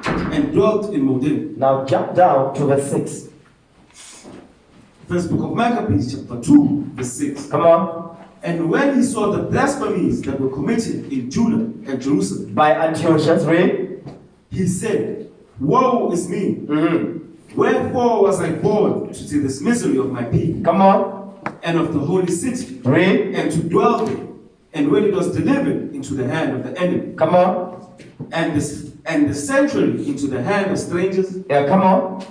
Her temple is become as a man without glory. That's exactly what was going on in our temple. That was what was going on to our temple. Okay? So it says, Mattathias rose up. So he's one of those brothers, one of those forefathers that will do exploits that Daniel is talking about. Okay? Jump down to verse 45. First book of Maccabees, chapter 2, verse 45. Read. Then Mattathias and his friends went round about. Read. And pulled down the altar. And what children soever they found within the coast of Israel uncircumcised, those they circumcised barely. You see what they did? They found you not circumcised, they forced you. They chopped it. Okay, come on. Oh, please. That's a beautiful stuff, Rachel. Go ahead. They pursued also after the proud men. Meaning those that hated the commandments, meaning those that helped Antiochus. Go ahead. And the work prospered in their hands. And the Most High God, He prospered their hands. Okay? Watch this. Now, that's verse 47, right? Go back to Daniel 11. Read verse 32 now. No, verse 33. The book of Daniel, chapter 11, verse 33. Go ahead. And they that understand among the people shall instruct many. You see that? And they that what? And they that understand among the people. And they that understand among the people. Who's that? That's you. That's you, brothers. It says, they that understand among the people shall do what? Read that again. The book of Daniel, chapter 11, verse 33. Come on. And they that understand among the people shall instruct many. Shall instruct many. That's why we go to the king. We go to camp. We instruct many of our people that don't know this truth. We have class. We instruct many of our people that don't know this truth. That's what Daniel is prophesying about here. We understand? It says, they that understand among the people shall instruct many. How? Romans 2 verse 18. This is how we instruct many of our people. Okay? Romans 2 verse 18. Read that real quick. Come on. The book of Romans, chapter 2, verse 18. Read. And knowest his will, Know his will, come on. and approvest the things that are more excellent, Come on. being instructed out of the law. Being instructed out of the law. So those that what? Those that know, understand among the people shall instruct many out of the law. Okay, come on. Next verse. Read. And are confident that thou thyself art a guide of the blind, Read. a light of them which are in darkness. That's our job, brothers. That's our job right there. That's our job. Go back to where was that now? Daniel chapter 11. Okay? Daniel 11, verse 33 again. The book of Daniel, chapter 11, verse 33. Read. And they that understand among the people shall instruct many. Shall instruct many out of God's laws. Read. Yet they shall fall by the sword, They shall fall by the sword. You know? and by flame, by captivity, Come on. and by spoil, many days. Because they had wicked Israelites that was helping Antiochus to destroy us. Okay? That's why he said right there. Watch this. Give me that in 1 Maccabees 2. 1 Maccabees chapter 2 now. Read verse 49. First book of Maccabees, chapter 2, verse 49. Come on. Now when the time drew near that Matthias should die, Read. he said unto his sons, Now hath pride and rebuke got his strength, Come on. and the time of destruction, and the wrath of indignation. The wrath of indignation. Because remember, Matthias was at war. Don't get it twisted. Matthias was at war, waging war against the Greeks and against our people that hate this book. Okay? Come on. Now therefore, my sons, be ye zealous. Be zealous. Come on. Be ye zealous for the Lord. Read. And give your lives. And do what? And give your lives. And do what? And give your lives. And do what? And give your lives. Read. For the covenant of your father. You see that thing right there? Our forefathers, they gave their lives for this book. That's what the Lord says. Do you see your calling, brethren? Okay? You see your calling. You sisters too. Understand that thing. Okay? You better make sure that you read the scripts. Pattern yourselves after your foremothers. Okay? You better do that thing. Because if you don't, you're going to have problems. You brothers too. You better pattern yourself after your forefathers. You understand that? Yes, sir. Soldier Presley? Soldier Nehemiah? You better do that thing. Okay? So when you get checked, just stay in the spirit. Okay? Read that thing again. Come on. First book of Maccabees, chapter 2, verse 50. Read. Now therefore, my sons, be ye zealous. Be zealous. Don't be zealous for Facebook. No. Don't be zealous for big booty women. Okay, come on. Be ye zealous for the Lord. That's something there, right? If I have to bring war stories, the stuff I see at camp, you can't make it up, yeah. You know, this past camp, yeah, there was something going on at camp, yeah. You see, our brothers were distracted. Yeah. Sisters, be mindful. Brothers were distracted, you know what I'm talking about, right? I had to bring the scriptures up to put the brothers in the spirit. But what the hell is this? You see that front bench? That way we teach? Listen, I had to bring the scriptures out and say, brothers, stay in the spirit. Okay. Let me go back. Where was we at?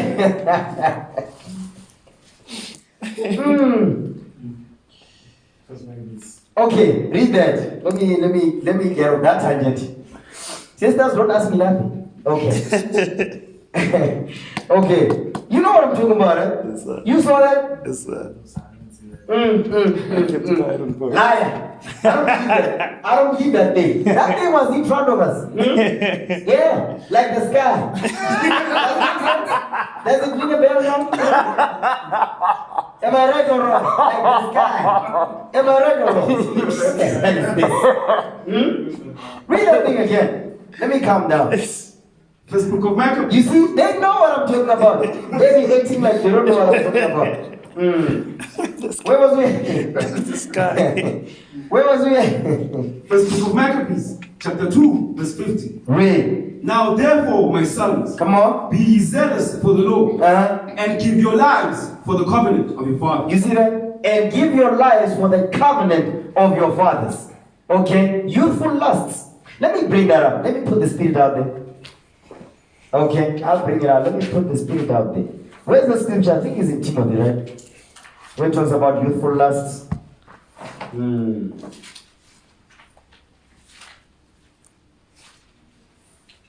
Yes. 2 Timothy 2. Read that, verse 22. Come on. Second book of Timothy, chapter 2, verse 22. Read. Flee also youthful lusts. You see that? Flee also youthful lusts. Come on. But follow righteousness. But follow righteousness. That's the law right there. I'm talking to you brothers now. Okay? Forget the sky. Stay focused on this. Read again. Second book of Timothy, chapter 2, verse 22. Read. Flee also youthful lusts. Come on. But follow righteousness. But follow righteousness. Not big booty woman. Go ahead. Faith. Charity. Come on. Peace. Read. With them that call on the Lord. You see that thing? With them that call on the Lord. Go ahead. Out of a pure heart. You see that? That's your mindset right there. That's the mindset you have to have. Okay? You have to flee youthful lusts. And how do you do that? You better fast regularly. Okay? You better fast regularly. Understand that. Okay, let's go back. First Maccabees 2. Okay?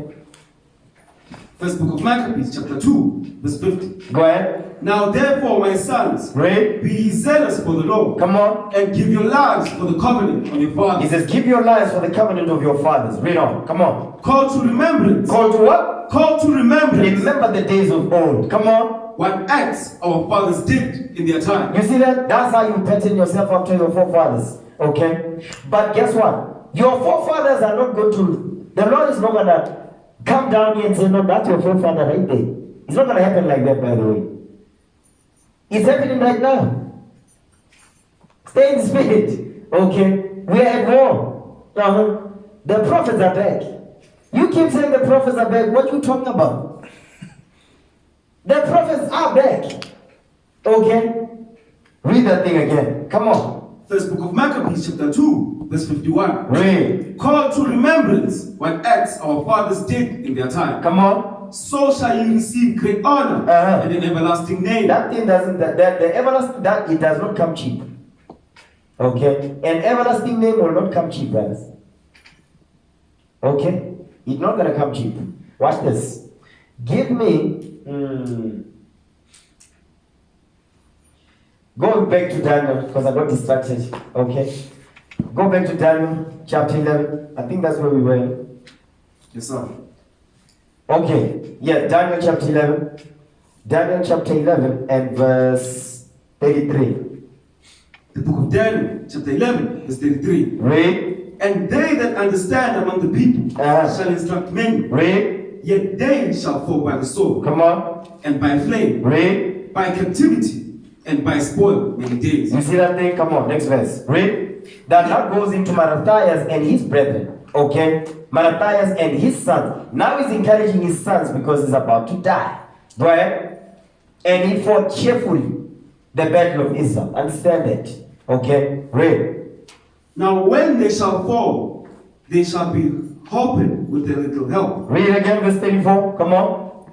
The book of Daniel, chapter 11, verse 34. Come on. Now when they shall fall. When they shall fall, when Matthias will fall, when Matthias and his brethren that was helping him will fall, what's going to happen? They shall be holpen with a little help. They shall be holpen with a little help. Go ahead. But many shall cleave to them with flatteries. But we want to deal with that part right there when it says, when they shall fall, they shall be holpen with a little help. Watch this. Give me the book of First Maccabees 3 now. Okay, First Maccabees 3. You know what? Something I skipped. Go back to where was it? Verse 33 again. Something I want to explain there. First book of the book of Daniel, chapter 11, verse 33. Read. And they that understand among the people. They that understand among the people, come on. Shall instruct many. Shall instruct many. Read. Yet they shall fall by the sword. Yet they shall fall by the sword. Come on. And by flame. by captivity and by spoil Now, days. now you see that part right there when it says, and they that understand among the people shall instruct many. Yes, we're going to instruct our people out of God's laws, right? Okay, watch this. We are in the last days. They that understand is talking about you, brothers. Okay? Oh, that's the hope. The adventure. Okay? Okay. Now watch this. Give me Revelation chapter 10, verse 11. Watch this. Revelation chapter 10, verse 11. The book of Revelation, chapter 10, verse 11. Go ahead.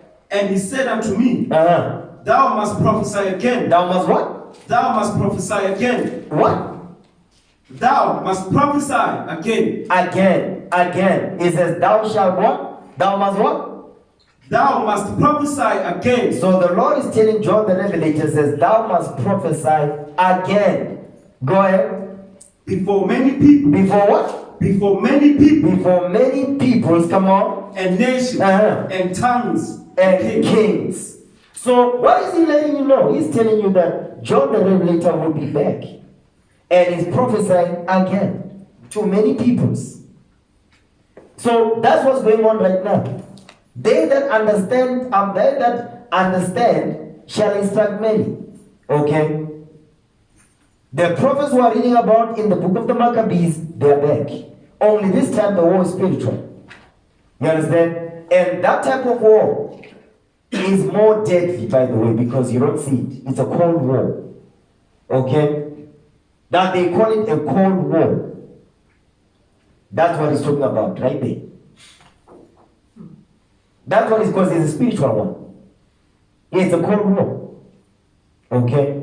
Watch this. Go back now. Daniel 11, we read verse 34.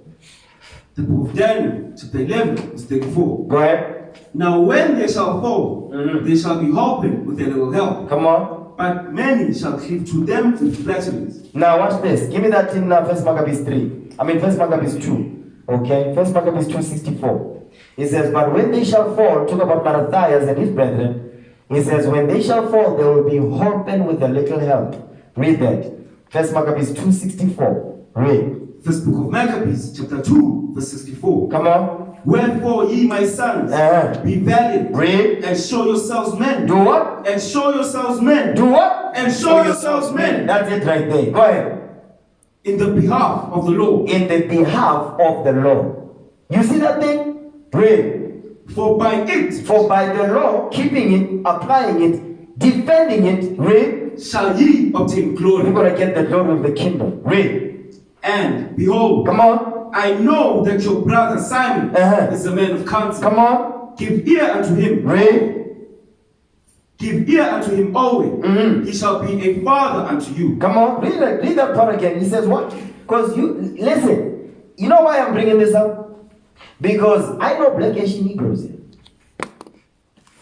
When you brothers come into this truth, you need to understand, yet the Lord set up leadership, but we fathers unto you. I don't care, you can preach like a robot here. Because you know why that's important? The Most High God, you know what he's doing? He's testing you. Because, give me the royal law. Not the one that you know. The one that was given with promise. That one. Give me that in Ephesians 6:1. Watch this. I'm going to show you something with this right here. I'm going to show you the parallels, right? Here's the parallels. Because a lot of the times you read the 10 Commandments, right? He is not thinking. Watch this. Read that. Ephesians 6:1. The book of Ephesians, chapter 6, verse 1. Go ahead. Children, obey your parents in the Lord. In the what? In the Lord. Not in the flesh. In the Lord. In the Lord. In the truth. You see what the Lord is telling you? He says, obey your parents in the Lord. So when you brothers are given counsel or you don't seek counsel, you break in this commandment. And guess what? You will die young. Why do you think today children are dying before their parents? Yeah, because they are breaking this law right here. Parents are burying their sons. Read that again.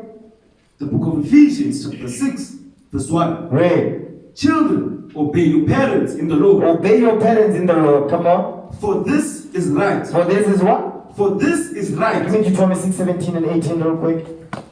Okay. For this is right. Let's see what it means to be right. The book of Deuteronomy, chapter 6, verse 17. Right? Ye shall diligently keep the commandments of the Lord your God, So the subject matter is about keeping God's laws. Read.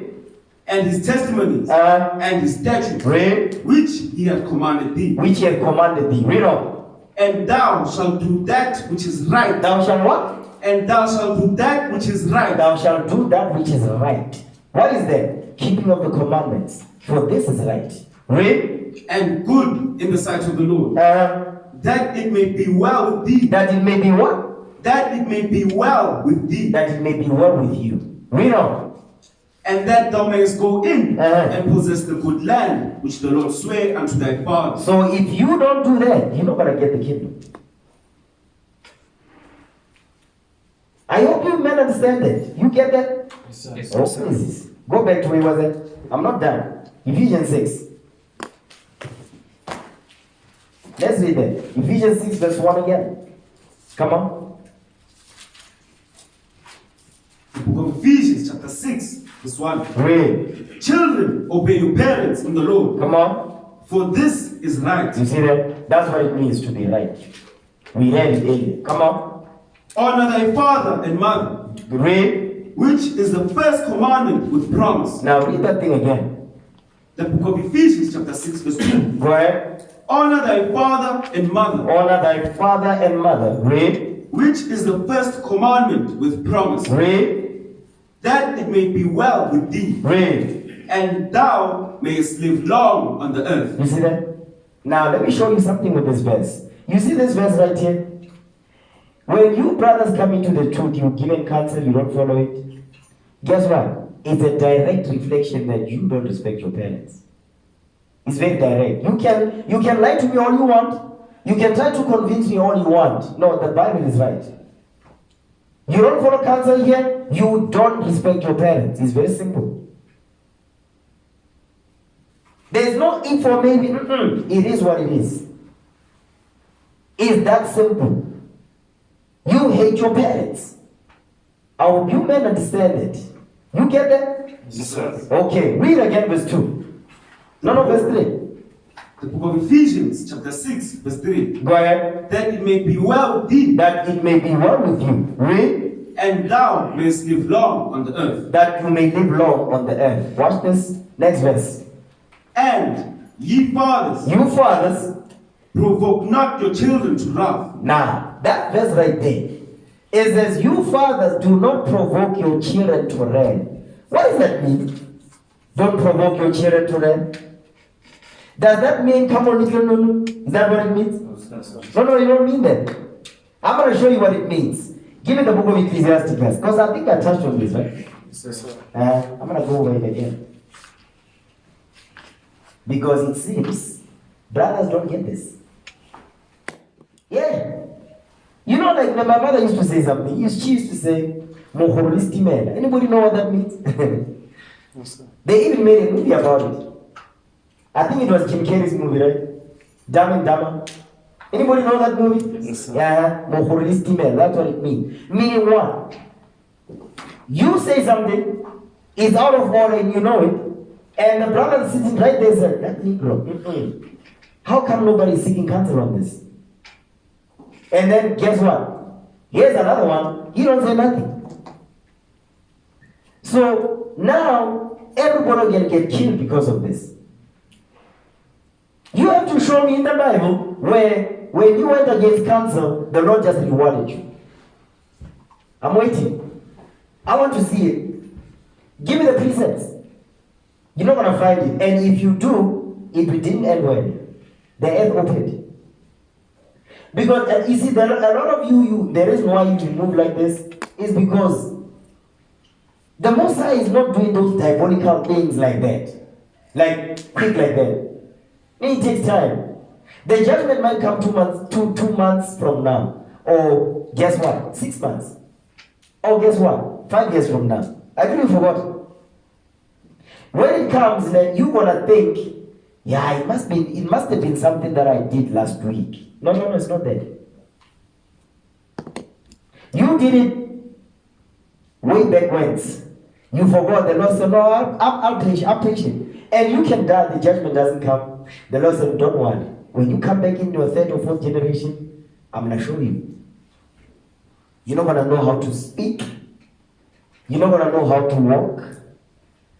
Listen, you cannot escape the judgment of the Most High. But, because you can fool me, but you won't fool the Lord. That angel is sitting right there with you, that wicked Negro right there. He's busy writing. And because, how many of you actually remember that angel 24 hours a day? None. You see how easy it is to forget that the angel that is assigned to you? It's very easy, by the way. Because you are too involved in the stuff that you are doing on a day-to-day, you forget that the angel is sitting right there. How many of you are seeing shadows? Anybody?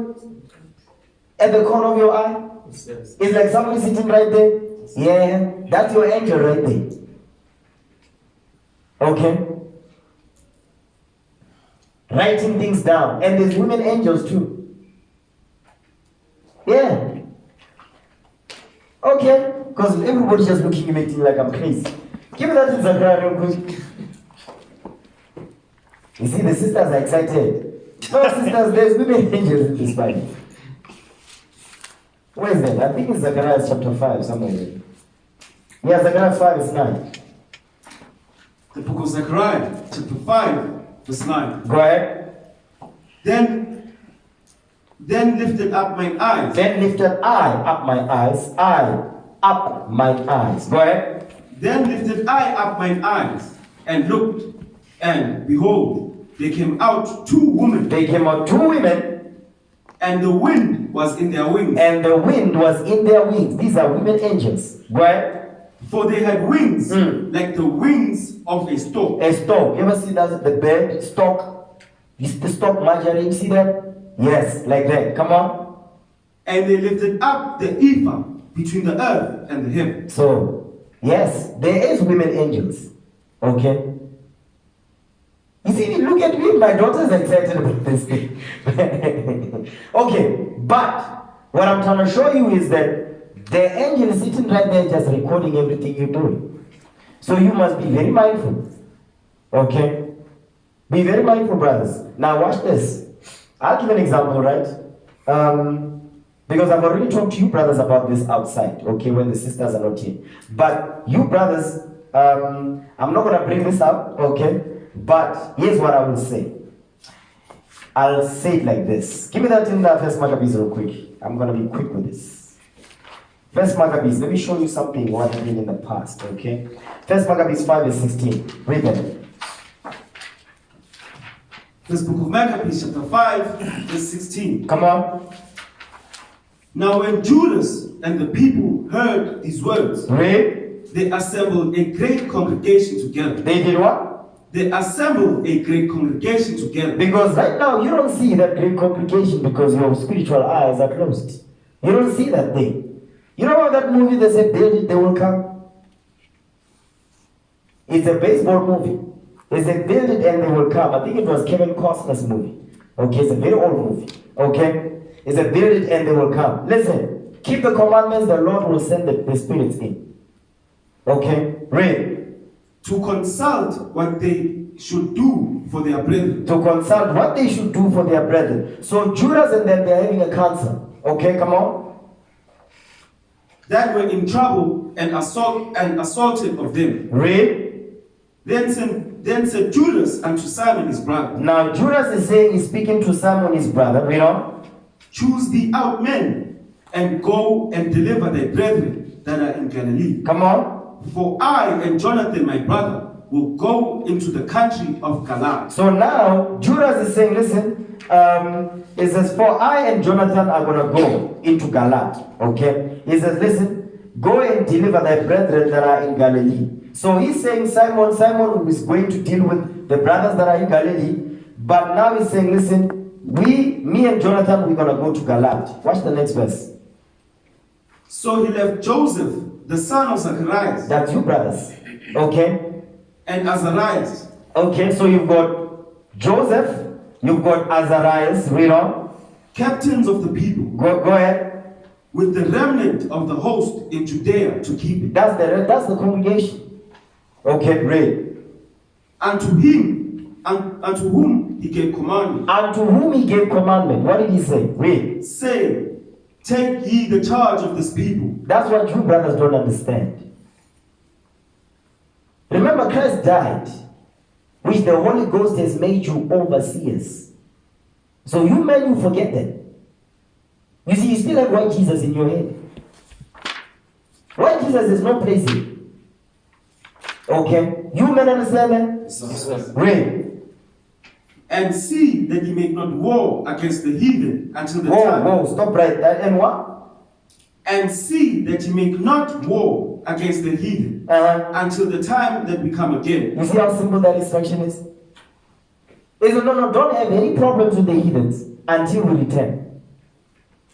Arrive here, there's an instruction that you must follow, just follow it. Don't try to be deep.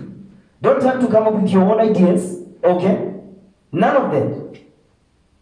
That's what Judas is giving the instruction here. Watch what happens next. Read verse 55. Because if you don't see this in example that I'm showing you here, and you cannot draw the parallels, listen, you're not going to make it. I'm telling you straight. You are not going to make it. Okay? Read. First book of Maccabees, chapter 5, verse 55. Go ahead. Now what time as Judas and Jonathan were in the land of Galaad, Now, in the land of Galaad. Okay, so the John and I was not here. Read. and Simon his brother in Galilee before Ptolemais, Read.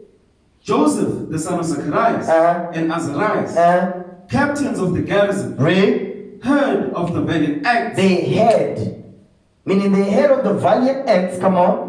and warlike deeds which they had done. You see that thing? Because you come here, you say, we also want to be in the deeds. We want to teach. We want to be the leaders of Israel. That's the mindset, right? Watch this. Go ahead. Wherefore they said, let us also get us a name. That's the mindset behind this behavior. Let us also get us a name. Because you don't think that's what you are doing. Yeah, but that's the spirit behind it. Okay, come on. And go fight against the heathen that are round about us. No, just mess up those relationships that was there before you. Go ahead. So when they had given charge unto the garrison that was with them, Read. they went to Germany. They went toward Germany. Go ahead. Then came Gaius. Then came Gaius. Come on. That's Greek now. Read. Then came Gaius and his men out of the city to fight against them. So now remember, what was the instruction? Do not go and fight against the heathen. What did these wicked Negroes do? They did it anyway. Go ahead. Watch this. And so it was that Joseph and Azarias were put to flight. They were what? Were put to flight. No, they were rewarded by this. Were put to flight. They were put to flight. Read. And pursued unto the borders of Judea. Read. And there was slain that day of the people of Israel about 2,000 men. You see that thing? Look at the judgment. You see how many people got killed because of this? Because these two wicked Negroes wanted to make a name for themselves. They had an idea. You brothers, remember what was the first thing I said? Many of you when you arrived, I said the worst thing you can do in this truth, they have an idea. That's the worst thing, that's the worst mistake you can have. Don't come with ideas up in here. Follow the blueprint. Okay? Follow the blueprint. Don't have ideas. The worst thing you can do in this, just have an idea. Come up with some ideas here. Come up with some ideas because, listen, there's safety in counseling. It's better that you see counsel than you do something then you tell me that, no, we are doing this. Or no, we decided to do this after the fact. No, that's not counsel. Don't tell me after the fact. That's not counsel. You are basically saying, by the way, because you see what by the way did? People got killed because of by the way. Read on. Thus was there a great overthrow among the children of Israel. Read. Because they were not obedient unto Judas and his brethren. That's the problem right there. Remember what we read in Ephesians 6. Obedience to the parents. This is a spiritual thing. Listen, the Most High don't play games. The Most High don't play games here. The Most High does not play games. I need you to understand it. Okay? That's what it says. Give me that in Acts, because let me read it. Okay? Let me throw the spirit out there. Watch this. Give me Acts. Okay? I'm almost done. Acts chapter... Yeah, I'm almost done. I know I've been saying that. Acts 20 verse 28. Watch this. Read them. Okay? Acts 20 verse 28. Come on, come on. The book of Acts, chapter 20, verse 28. Read. Take heed therefore unto yourselves. Mm-hmm. Whoa. That's a warning right there. He says, take heed therefore unto yourselves. Read. And to all the flock. To all the what? And to all the flock. The what? All the flock. The congregation, the flock. Read on. Over the which the Holy Ghost hath made you overseers. You see that? Read on. To feed the church of God. To feed the church of God with the laws of God. Come on. Which he hath purchased with his own blood. You see that? So Christ died. But I want to show you something heavy with this. Let me show you the spirit that's working here. Keep reading. For I know this, that after my departing read. shall grievous wolves enter in among you, not sparing the flock. Having ideas. You see this thing? That's what happened with who? Azarias and Joseph. That's what they did. The Apostle Paul, he says he did this for how long? The space of 3 years. 3 years he warned the people about this. Guess what happened after the 3 years? When you read the book of Acts, you see the evil that wicked Negroes was doing. Read that thing again. The book of Acts, chapter 20, verse 29. Read. For I know this, that after my departing shall grievous wolves enter in among you. You see that thing? Shall grievous wolves enter in among you. Go ahead. Not sparing the flock. Don't care about the people. Also of your own selves shall men arise. Read. Speaking perverse things. Come on. To draw away disciples after them. Where is the scriptures in this? I mean, you have the Bible all the time with you. Apply it. It's very simple. Just apply. Okay? Don't come up with ideas. Okay, brothers? Yes, sir. Okay? This is the flock. I hope you understand it. Okay? Don't offend one of these little ones. You know what is the judgment? The judgment to offend one of the little ones? A stone to be hanging around your neck and you are thrown in the ocean. And the shark will just be sitting there just happy that you came. This is heavy stuff. Go back to 1 Maccabees 5. Okay? 1 Maccabees 5 verse 61. First book of Maccabees, chapter 5, verse 61. Go ahead. Thus was there a great overthrow among the children of Israel. Read. Because they were not obedient unto Judas and his brethren. Come on. But thought to do some valiant acts. Some ideas. Go ahead. Moreover, these men came not of the seed of those by whose hand deliverance was given unto Israel. Do you brothers understand this scripture right here? Read verse 62 again. First book of Maccabees, chapter 5, verse 62. Go ahead. Moreover, these men, Joseph and Azarias, came what? Came not. Read. Came not of the seed. Came not of the seed. Of those. Meaning those, that's the chosen seed line. When you see the children of Shem, right? You see like you've got Peleg, you've got Joktan. You don't see, no, but the Lord doesn't discuss the children of Joktan really what happens to them. So likewise, in Israel there's order. That's why among the tribes, Judah is on the top. Okay? Then you've got Ephraim. You brothers and sisters? Yes, sir. Waking up of the Israel, who's waking up first? Judah. Okay? The land of Israel, Jerusalem is the favorite of the Lord. There's order throughout. The reason why do you think the Most High God says you must wake up according to your armies? Why do you think that? Because you really need to think about it. When we came out of Egypt, right? Why do you think the book of Numbers is about? The book of Numbers is about what? It's about military order. Because we are a military.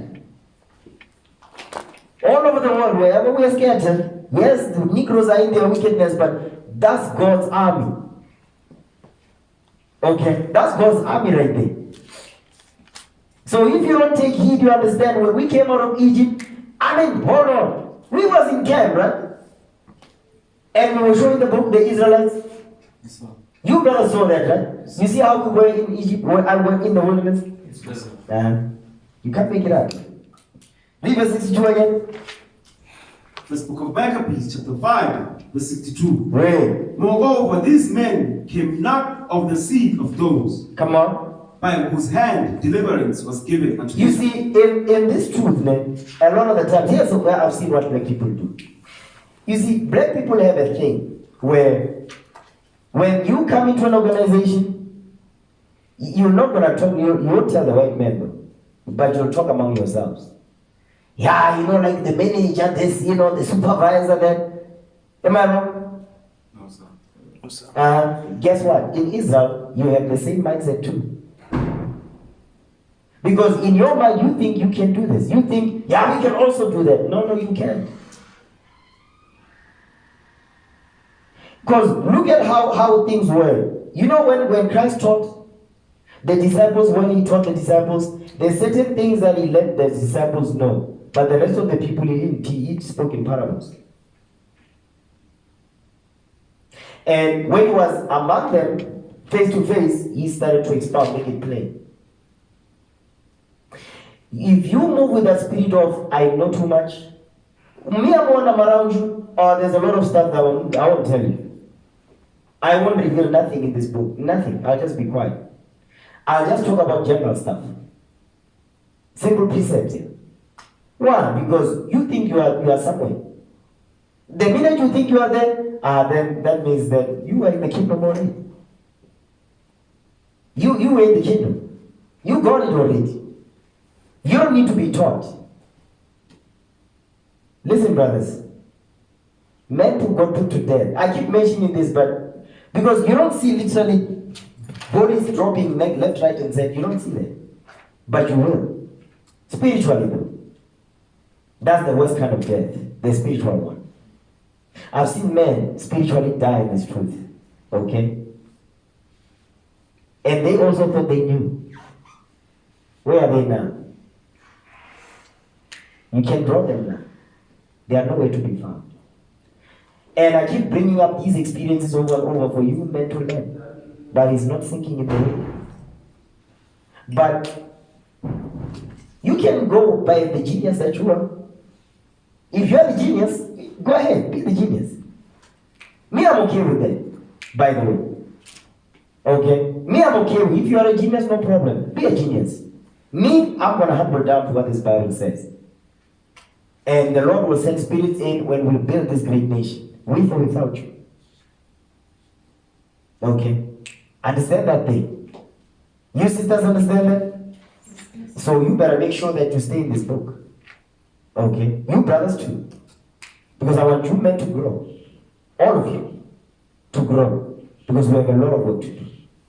Okay? Yes, sir. Okay. Oh, please. Now, I'm almost done. No, really, I'm almost done. Okay, Daniel. Where was we at? First Maccabees, right? I'm going to close it. First Maccabees. Because it says they shall be holpen with a little help. Give me First Maccabees chapter 2, right? First Maccabees 2. Read verse 66.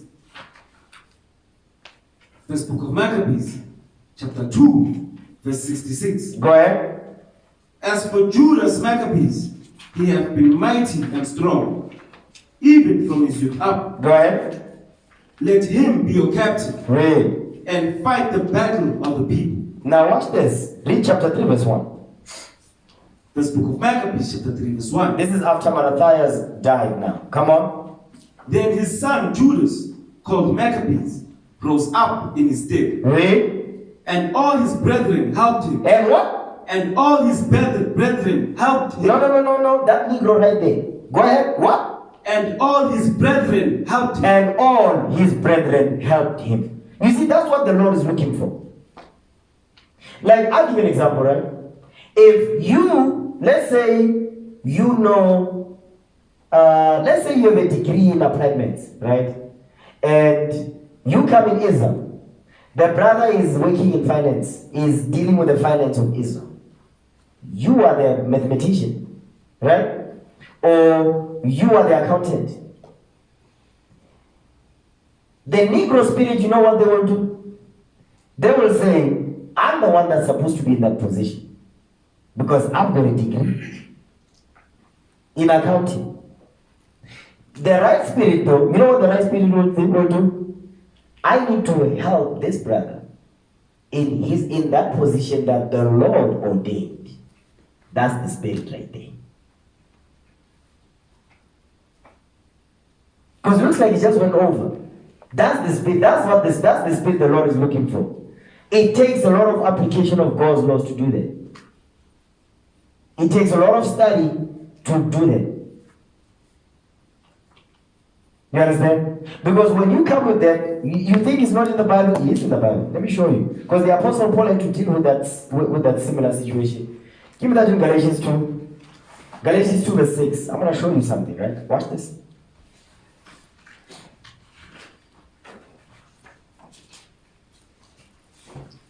The Apostle Paul had to shut that spirit down very quickly. Read that. The book of Galatians, chapter 2, verse 6. Read. But of these who seemed to be somewhat. Of these who seem to be somewhat, you think you are something, right? Go ahead. Whatsoever they were. Whatever you were in the world, whether you are an accountant, you are a mathematician, you have a degree, you have a master's, read. It maketh no matter to me. God, the Lord said, I don't give a damn about that. The Most High God says, I don't give a damn about that thing. To hell with you and your degree. That's what the Lord is saying right there. Go ahead. God accepted no man's person. The Lord said, I don't care about that. Whatever you did in the world, and the Lord said, I don't give a damn about that.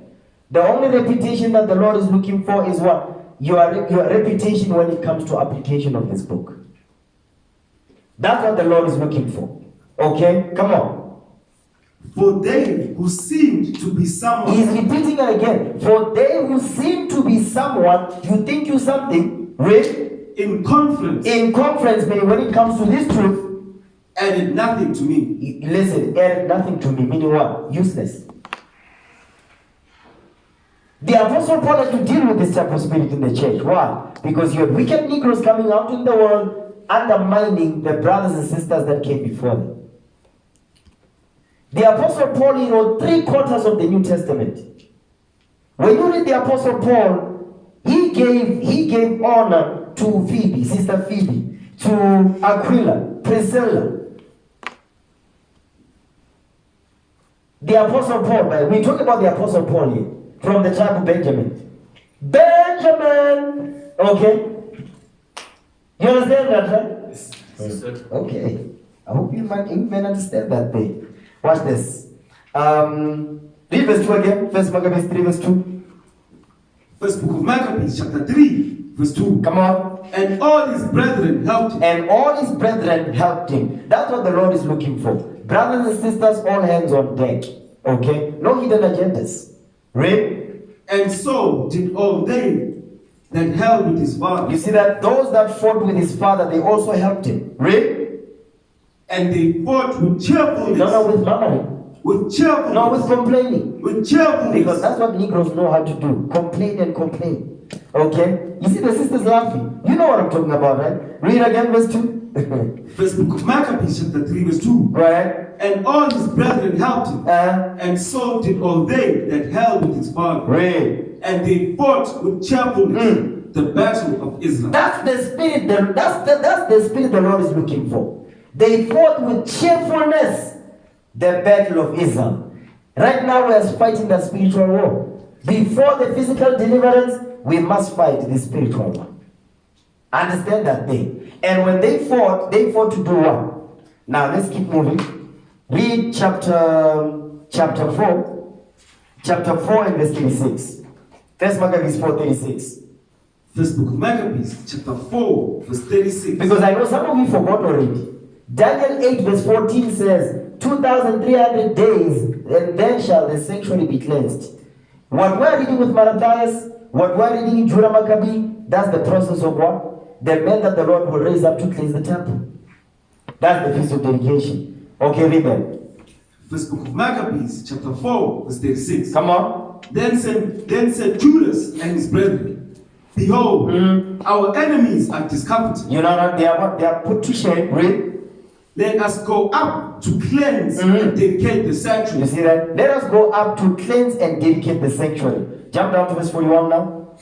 First book of Maccabees, chapter 4, verse 41. Read. Then Judas appointed certain men to fight against those that were in the fortress. Those that were in the fortress is the heathens that Antiochus brought. Read. Until he had cleansed the sanctuary. Until he had cleansed the sanctuary. So, just like what our forefather Nehemiah did, it says, here what? What in his hand? Anybody remember? A sword and what else? Brick. A sword, and he was putting brick. That's what our forefather Judas is doing. That's what is going on. That's what's going on right here. You understand? While he was building, he was fighting at the same time. That's what we do. Right? So he chose priests of blameless conversation. He chose priests of blameless conversation, meaning those that don't complain. Because notice it says conversation. Go ahead. Such as had pleasure in the law. You see that? That's another thing. That's another character. They had pleasure in God's laws. Read on. Who cleansed the sanctuary. Who cleansed the sanctuary, come on. And bear out the defiled stone. Because they brought unclean things up in the read. Into an unclean place. Into an unclean place. Read. And when, as they consulted what to do with the altar of burnt offerings, which was profane. Which was profane. That means the Levites were not doing their jobs. No more. That's why Onias the third, he wanted to be high priest. And he paid Antiochus to get it. Okay, jump down to verse 52. First book of Maccabees, chapter 4, verse 52. Come on. Now on the 5th and 12th day, and 20th day of the 9th month, which is called the month Caslu. That's where we are. Read. In the 148th year, they rose up betimes in the morning. Read. And offered sacrifice according to the law upon the new altar of burnt offerings, which they had made. Because now they cleanse the sanctuary, they're setting things up now. The Levites are helping them to set things in order so we can sacrifice again. So the Lord can what? The Lord can be on our side. Nobody wants that? Yeah, no, there's so much enthusiasm. Go ahead. Look at what time and what day the heathen have profaned it. Read. Even in that it was dedicated with songs and cithers and harps and cymbals. Come on. And that's it on there. Jump down to verse 59. First book of Maccabees, chapter 4, verse 59. But they all praise to the Most High. The sisters did the decorations. Let's give the sisters a hand, you see. All praise. All praises to the Most High. All praises to the Lord this day. Sisters are stepping up here. Verse 59. Come on. First book of Maccabees, chapter 4, verse 59. Read. Moreover, Judas and his brethren, with the whole congregation of Israel, read. That the days of the dedication of the altar should be kept in their season from year to year by the space of 8 days. Go ahead. From the 5th and 20th day of the month Caslu, with mirth and gladness. You see that thing? We must enjoy ourselves. First Maccabees chapter, Second Maccabees 1, verse 18.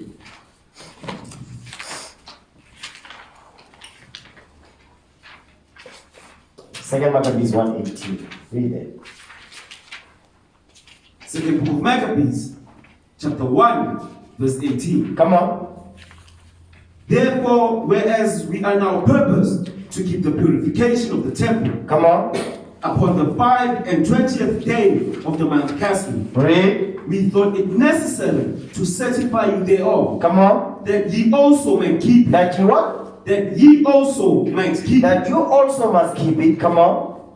as the feast of the tabernacle. As the Feast of the Tabernacles. Now you know how to observe the Feast of the Tabernacles, right? Yes, So it says as the Feast of the Tabernacles. So we're supposed to observe the Feast of Dedication just like we observe the Feast of Tabernacles. Make sense? Yes, sir. Does it?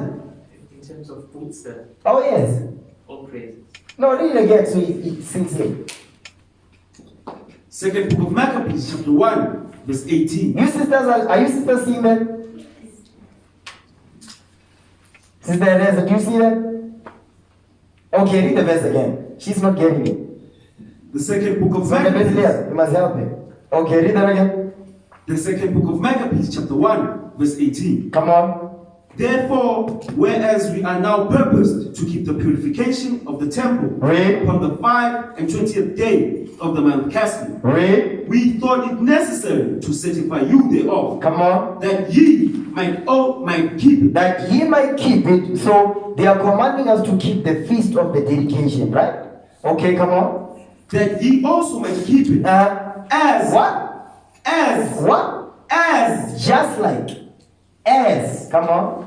as the feast of the tabernacle. As the Feast of the Tabernacles. So you can read about that in Leviticus, the 23rd chapter. Go ahead. And of the fire And which was given us when Nehemiah, okay, come on.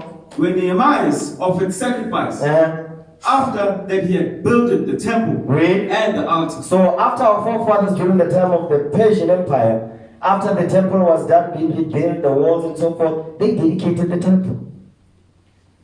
Okay.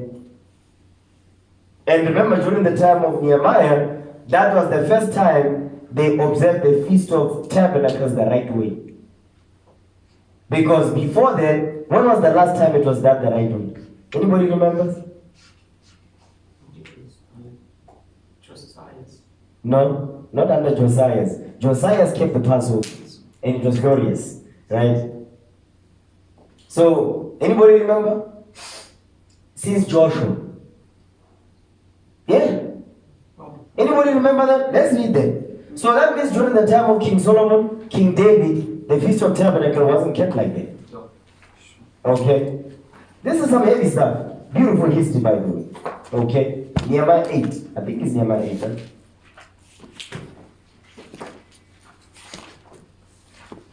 Yeah, Nehemiah 8:14. Watch this.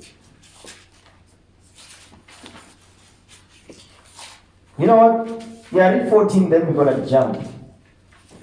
The book of Nehemiah, chapter 8, verse 14. Come on. And they found written in the law, which the Lord had commanded by Moses, Come on. that the children of Israel should dwell in booths in the feast of the 7th month. Now, you also, another thing is they found written in the law. That means the Bibles were not being read. The scriptures were not being applied. They found it. You know when you've lost and found? That's how bad it was. So what's the difference between then and now? Because then you go to church all the time, but you never open this book. Now, as the scriptures are coming out, you know that you are Israel. Now you're starting to find it in the book. As it is written, how to apply it. Make sense? Yes, sir. Go ahead.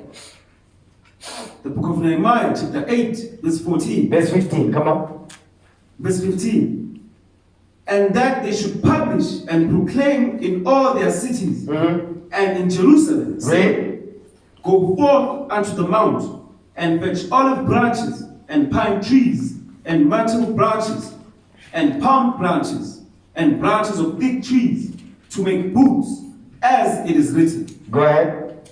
So the people went forth and brought them, and made themselves booths, everyone upon the roof of his house. Everyone upon the roof of his house, letting you know we had flat roofs. This thing of triangular roofs, that's not our thing. Go ahead. And in their courts, and in the courts of the house of God, Read. and in the street of the water gate, Come on. and in the street of the gate of Ephraim, Now watch this, verse 17. and all the congregation of them that will come again out of the captivity made booths, Out of the captivity, we made booths, right? Come on. and sat under the booths, Read. For since the days of Joshua, Uh-huh. the son of Nun, You see that? Since the days of Joshua, the son of Nun. Read. unto that day Uh-huh. had not the children of Israel done so. You see that? So, King Solomon, during the time of King Solomon, in all his wisdom, we didn't keep the Feast of the Tabernacles like this. You understand? So, letting you know that the prophets before is also showing you what? The water levels kept going up by the prophets. Make sense? Yes, sir. Does it make sense? So, which means, okay, during the time of King Solomon, right? We didn't keep the past, we didn't keep the Feast of Tabernacles the way, right? As Nehemiah taught, right? During the time of King David, we didn't do it. Although we kept, you know, the feast, it's like you keep the Feast of Tabernacles. I remember, I'll give an example with us. When we first started, right, the way we kept the Feast of Tabernacles, we would read it in the scriptures, but it's like the Lord was to close your eyes, don't see you're supposed to make boots. Me, I didn't see that. Until as time went by, the Lord started to open the spirit and say, wait a minute, boots. You see that? I remember when we would observe the Feast of Tabernacles, we would go to the zoo. We went to the zoo to observe the Feast of Tabernacles. It sounds foreign, right? We went to the zoo to observe them. You understand? So over time, the Lord would open up the scriptures more for the prophets that came after. You understand? So which means that during the time of after Joshua, King David, the prophet Samuel, so on and so forth, we didn't keep the Feast of Tabernacle like this. We didn't do it in booths. We didn't do none of that. So, but during the time of Nehemiah and Ezra, the Lord said, okay, I'm going to open your spirit now to keep it the right way. So that means generations later, the Lord started to raise up the understanding, the water level started to go up. Make sense now? Yes, sir. Okay? Because I remember when I always talk about it, the Sabbath. I mean, I used to walk distances for the Sabbath. You understand? We didn't bath with hot water. Because they don't cook nothing. If you just go to the shower, cold take. Okay? Because the scriptures didn't open at that point. You understand? Now, you can boil because the seething part goes into what? For cooking, for eating, drinking. You can't do that. But you're supposed to what? You're supposed not be walking around here being an unclean demon. Like, what the hell is this?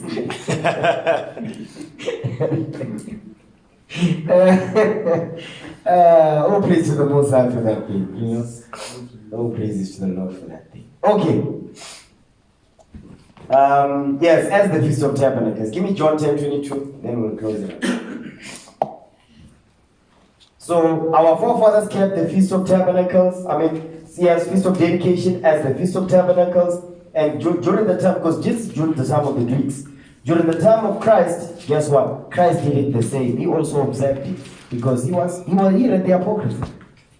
Okay? Read it. The book of John, chapter 10, verse 22. Go ahead. And it was at Jerusalem, the feast of the dedication, and it was winter. Even the weather is on point. Yes. Oh, it's not winter here on outside in the eastern hemisphere, but it is winter in the western hemisphere. Okay? Because that's where major deliverance is going to come from. Okay? Read. And Jesus walked in the temple in Solomon's porch. So Christ observed the feast of the dedication. You see that thing right there? Okay, I'm going to end the class right there. Because, you know what? The spiritual understanding of this is that, yes, we are cleansing the temple. The physical temple, that's why we had to, the Greeks had defiled it, right? So, now, let me just touch on that. 1 Peter 2 verse 5, real quick. 1 Peter 2 verse 5.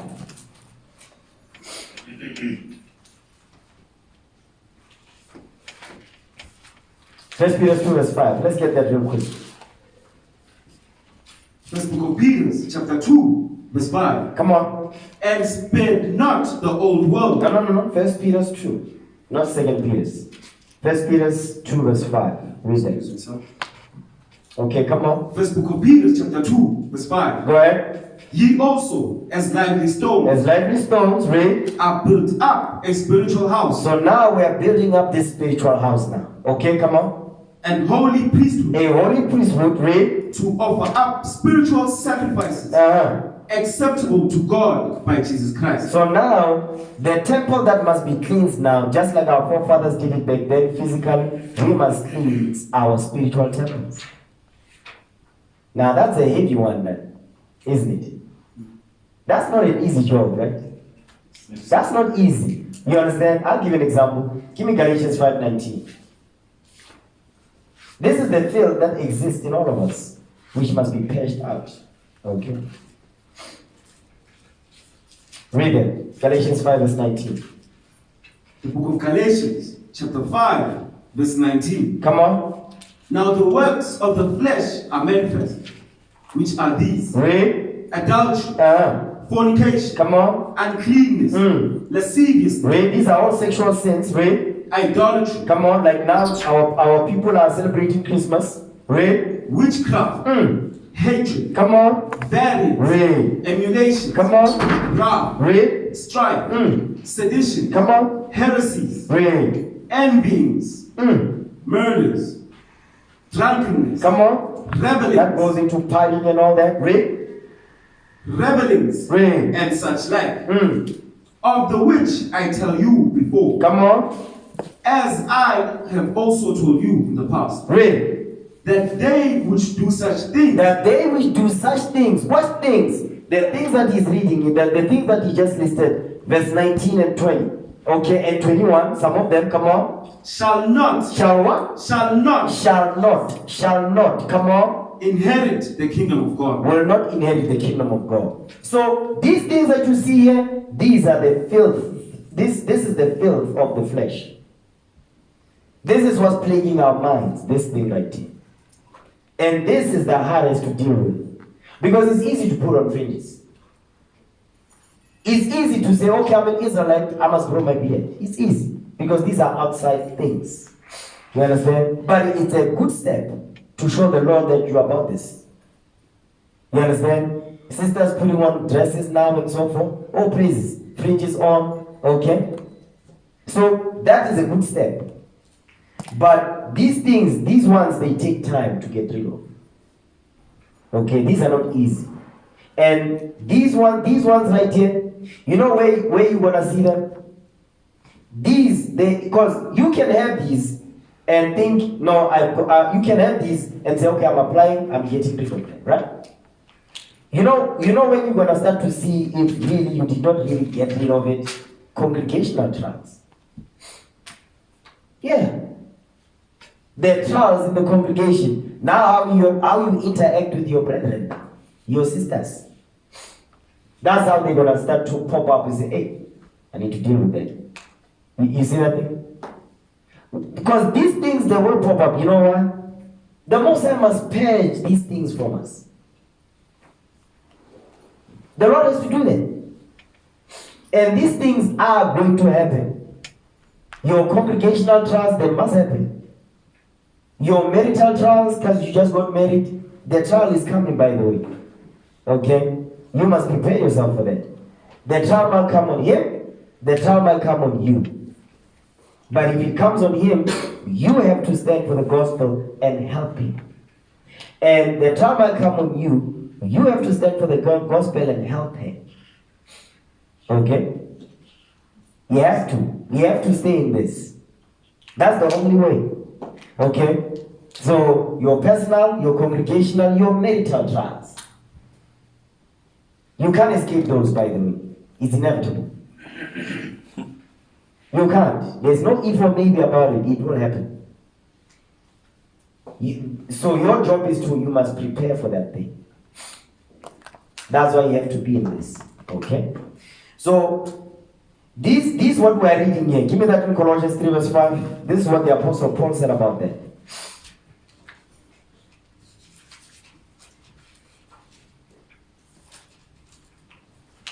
The book of Colossians, chapter 3, verse 5. Read. Mortify therefore your members, which are upon the earth. Come on. Fornication. Mortify means deaden. Deaden. Come on. Fornication. Read. Uncleanness. Read. Inordinate affection. Come on. Evil concupiscence. You can go to YouTube about that. Go ahead. And covetousness, which is idolatry. You see that? So these are the members that we must mortify. The Apostle Paul is giving you a whole list of them. You understand? Go ahead, next verse. For which things' sake the wrath of God cometh on the children of disobedience. You see that? So these are things that's how we cleanse the temple. Now there's a spiritual thing now. All these things that we read in Galatians 5, those are all the works of the flesh. That's what we must cleanse today now. That's the temple we must cleanse. Okay? Watch this. Give me 1 Corinthians 3:16. We read this one all the time. But I want you to look at it differently this day. Okay? Watch this. First book of Corinthians, chapter 3, verse 16. Go ahead.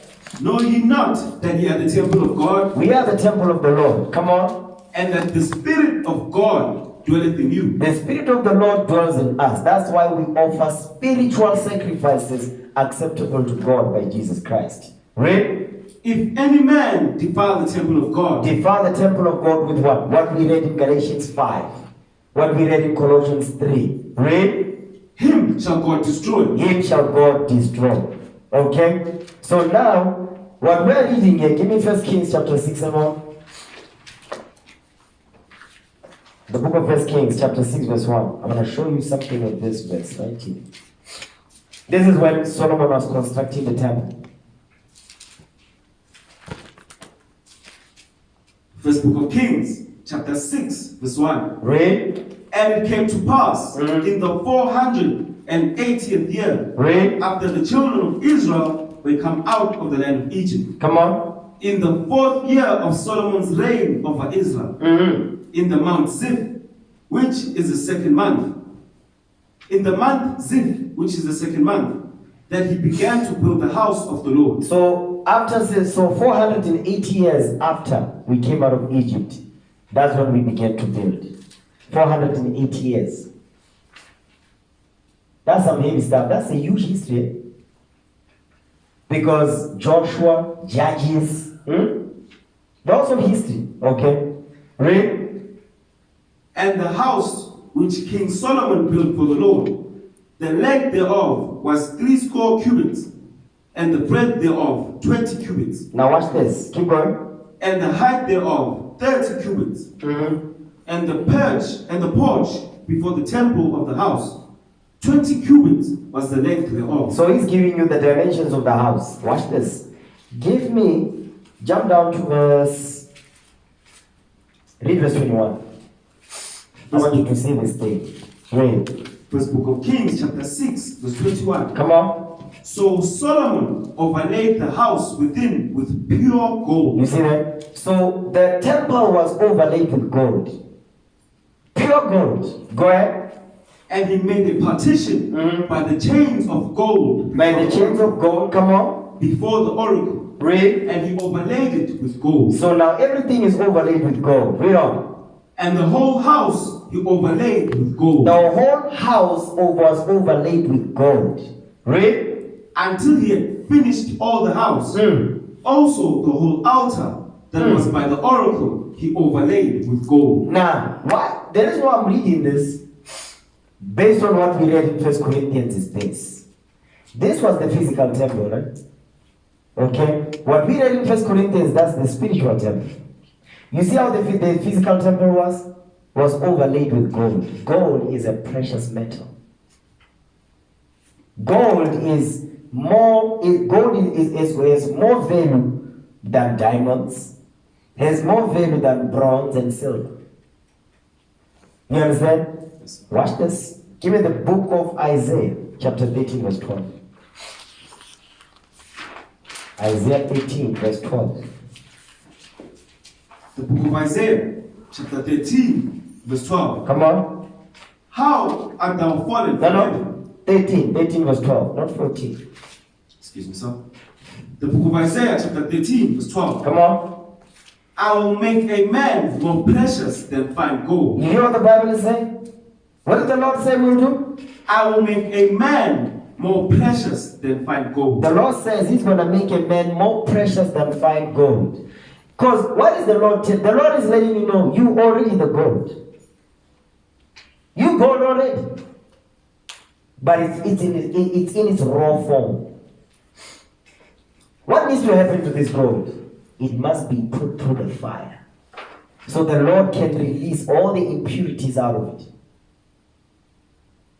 That's how you cleanse the temple. The temple is gold overlaid with gold, but it is raw. You need to melt this thing and get rid of the tin in it, the unwanted stuff. Then the Lord will receive you. Okay? Come on. Even a man than the golden wedge of Ophir. Because Ophir had the best gold on earth. So, this spiritual temple, that's how we cleanse it now.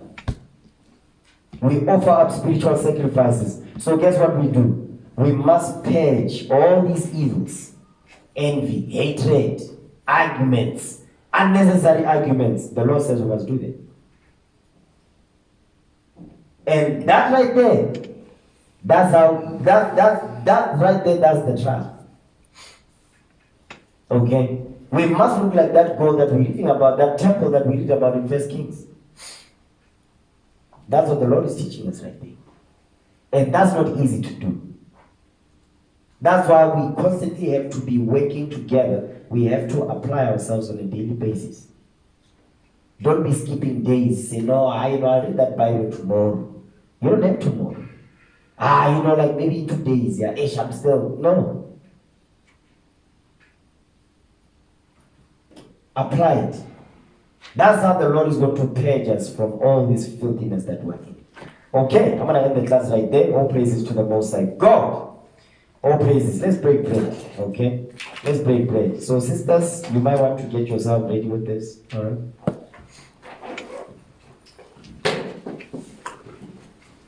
Okay, let's make sure that everybody has bread and wine.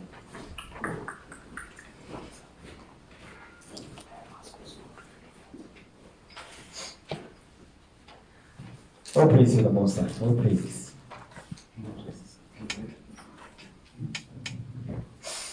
All praise to the Lord. Let's give the Most High a hand for that.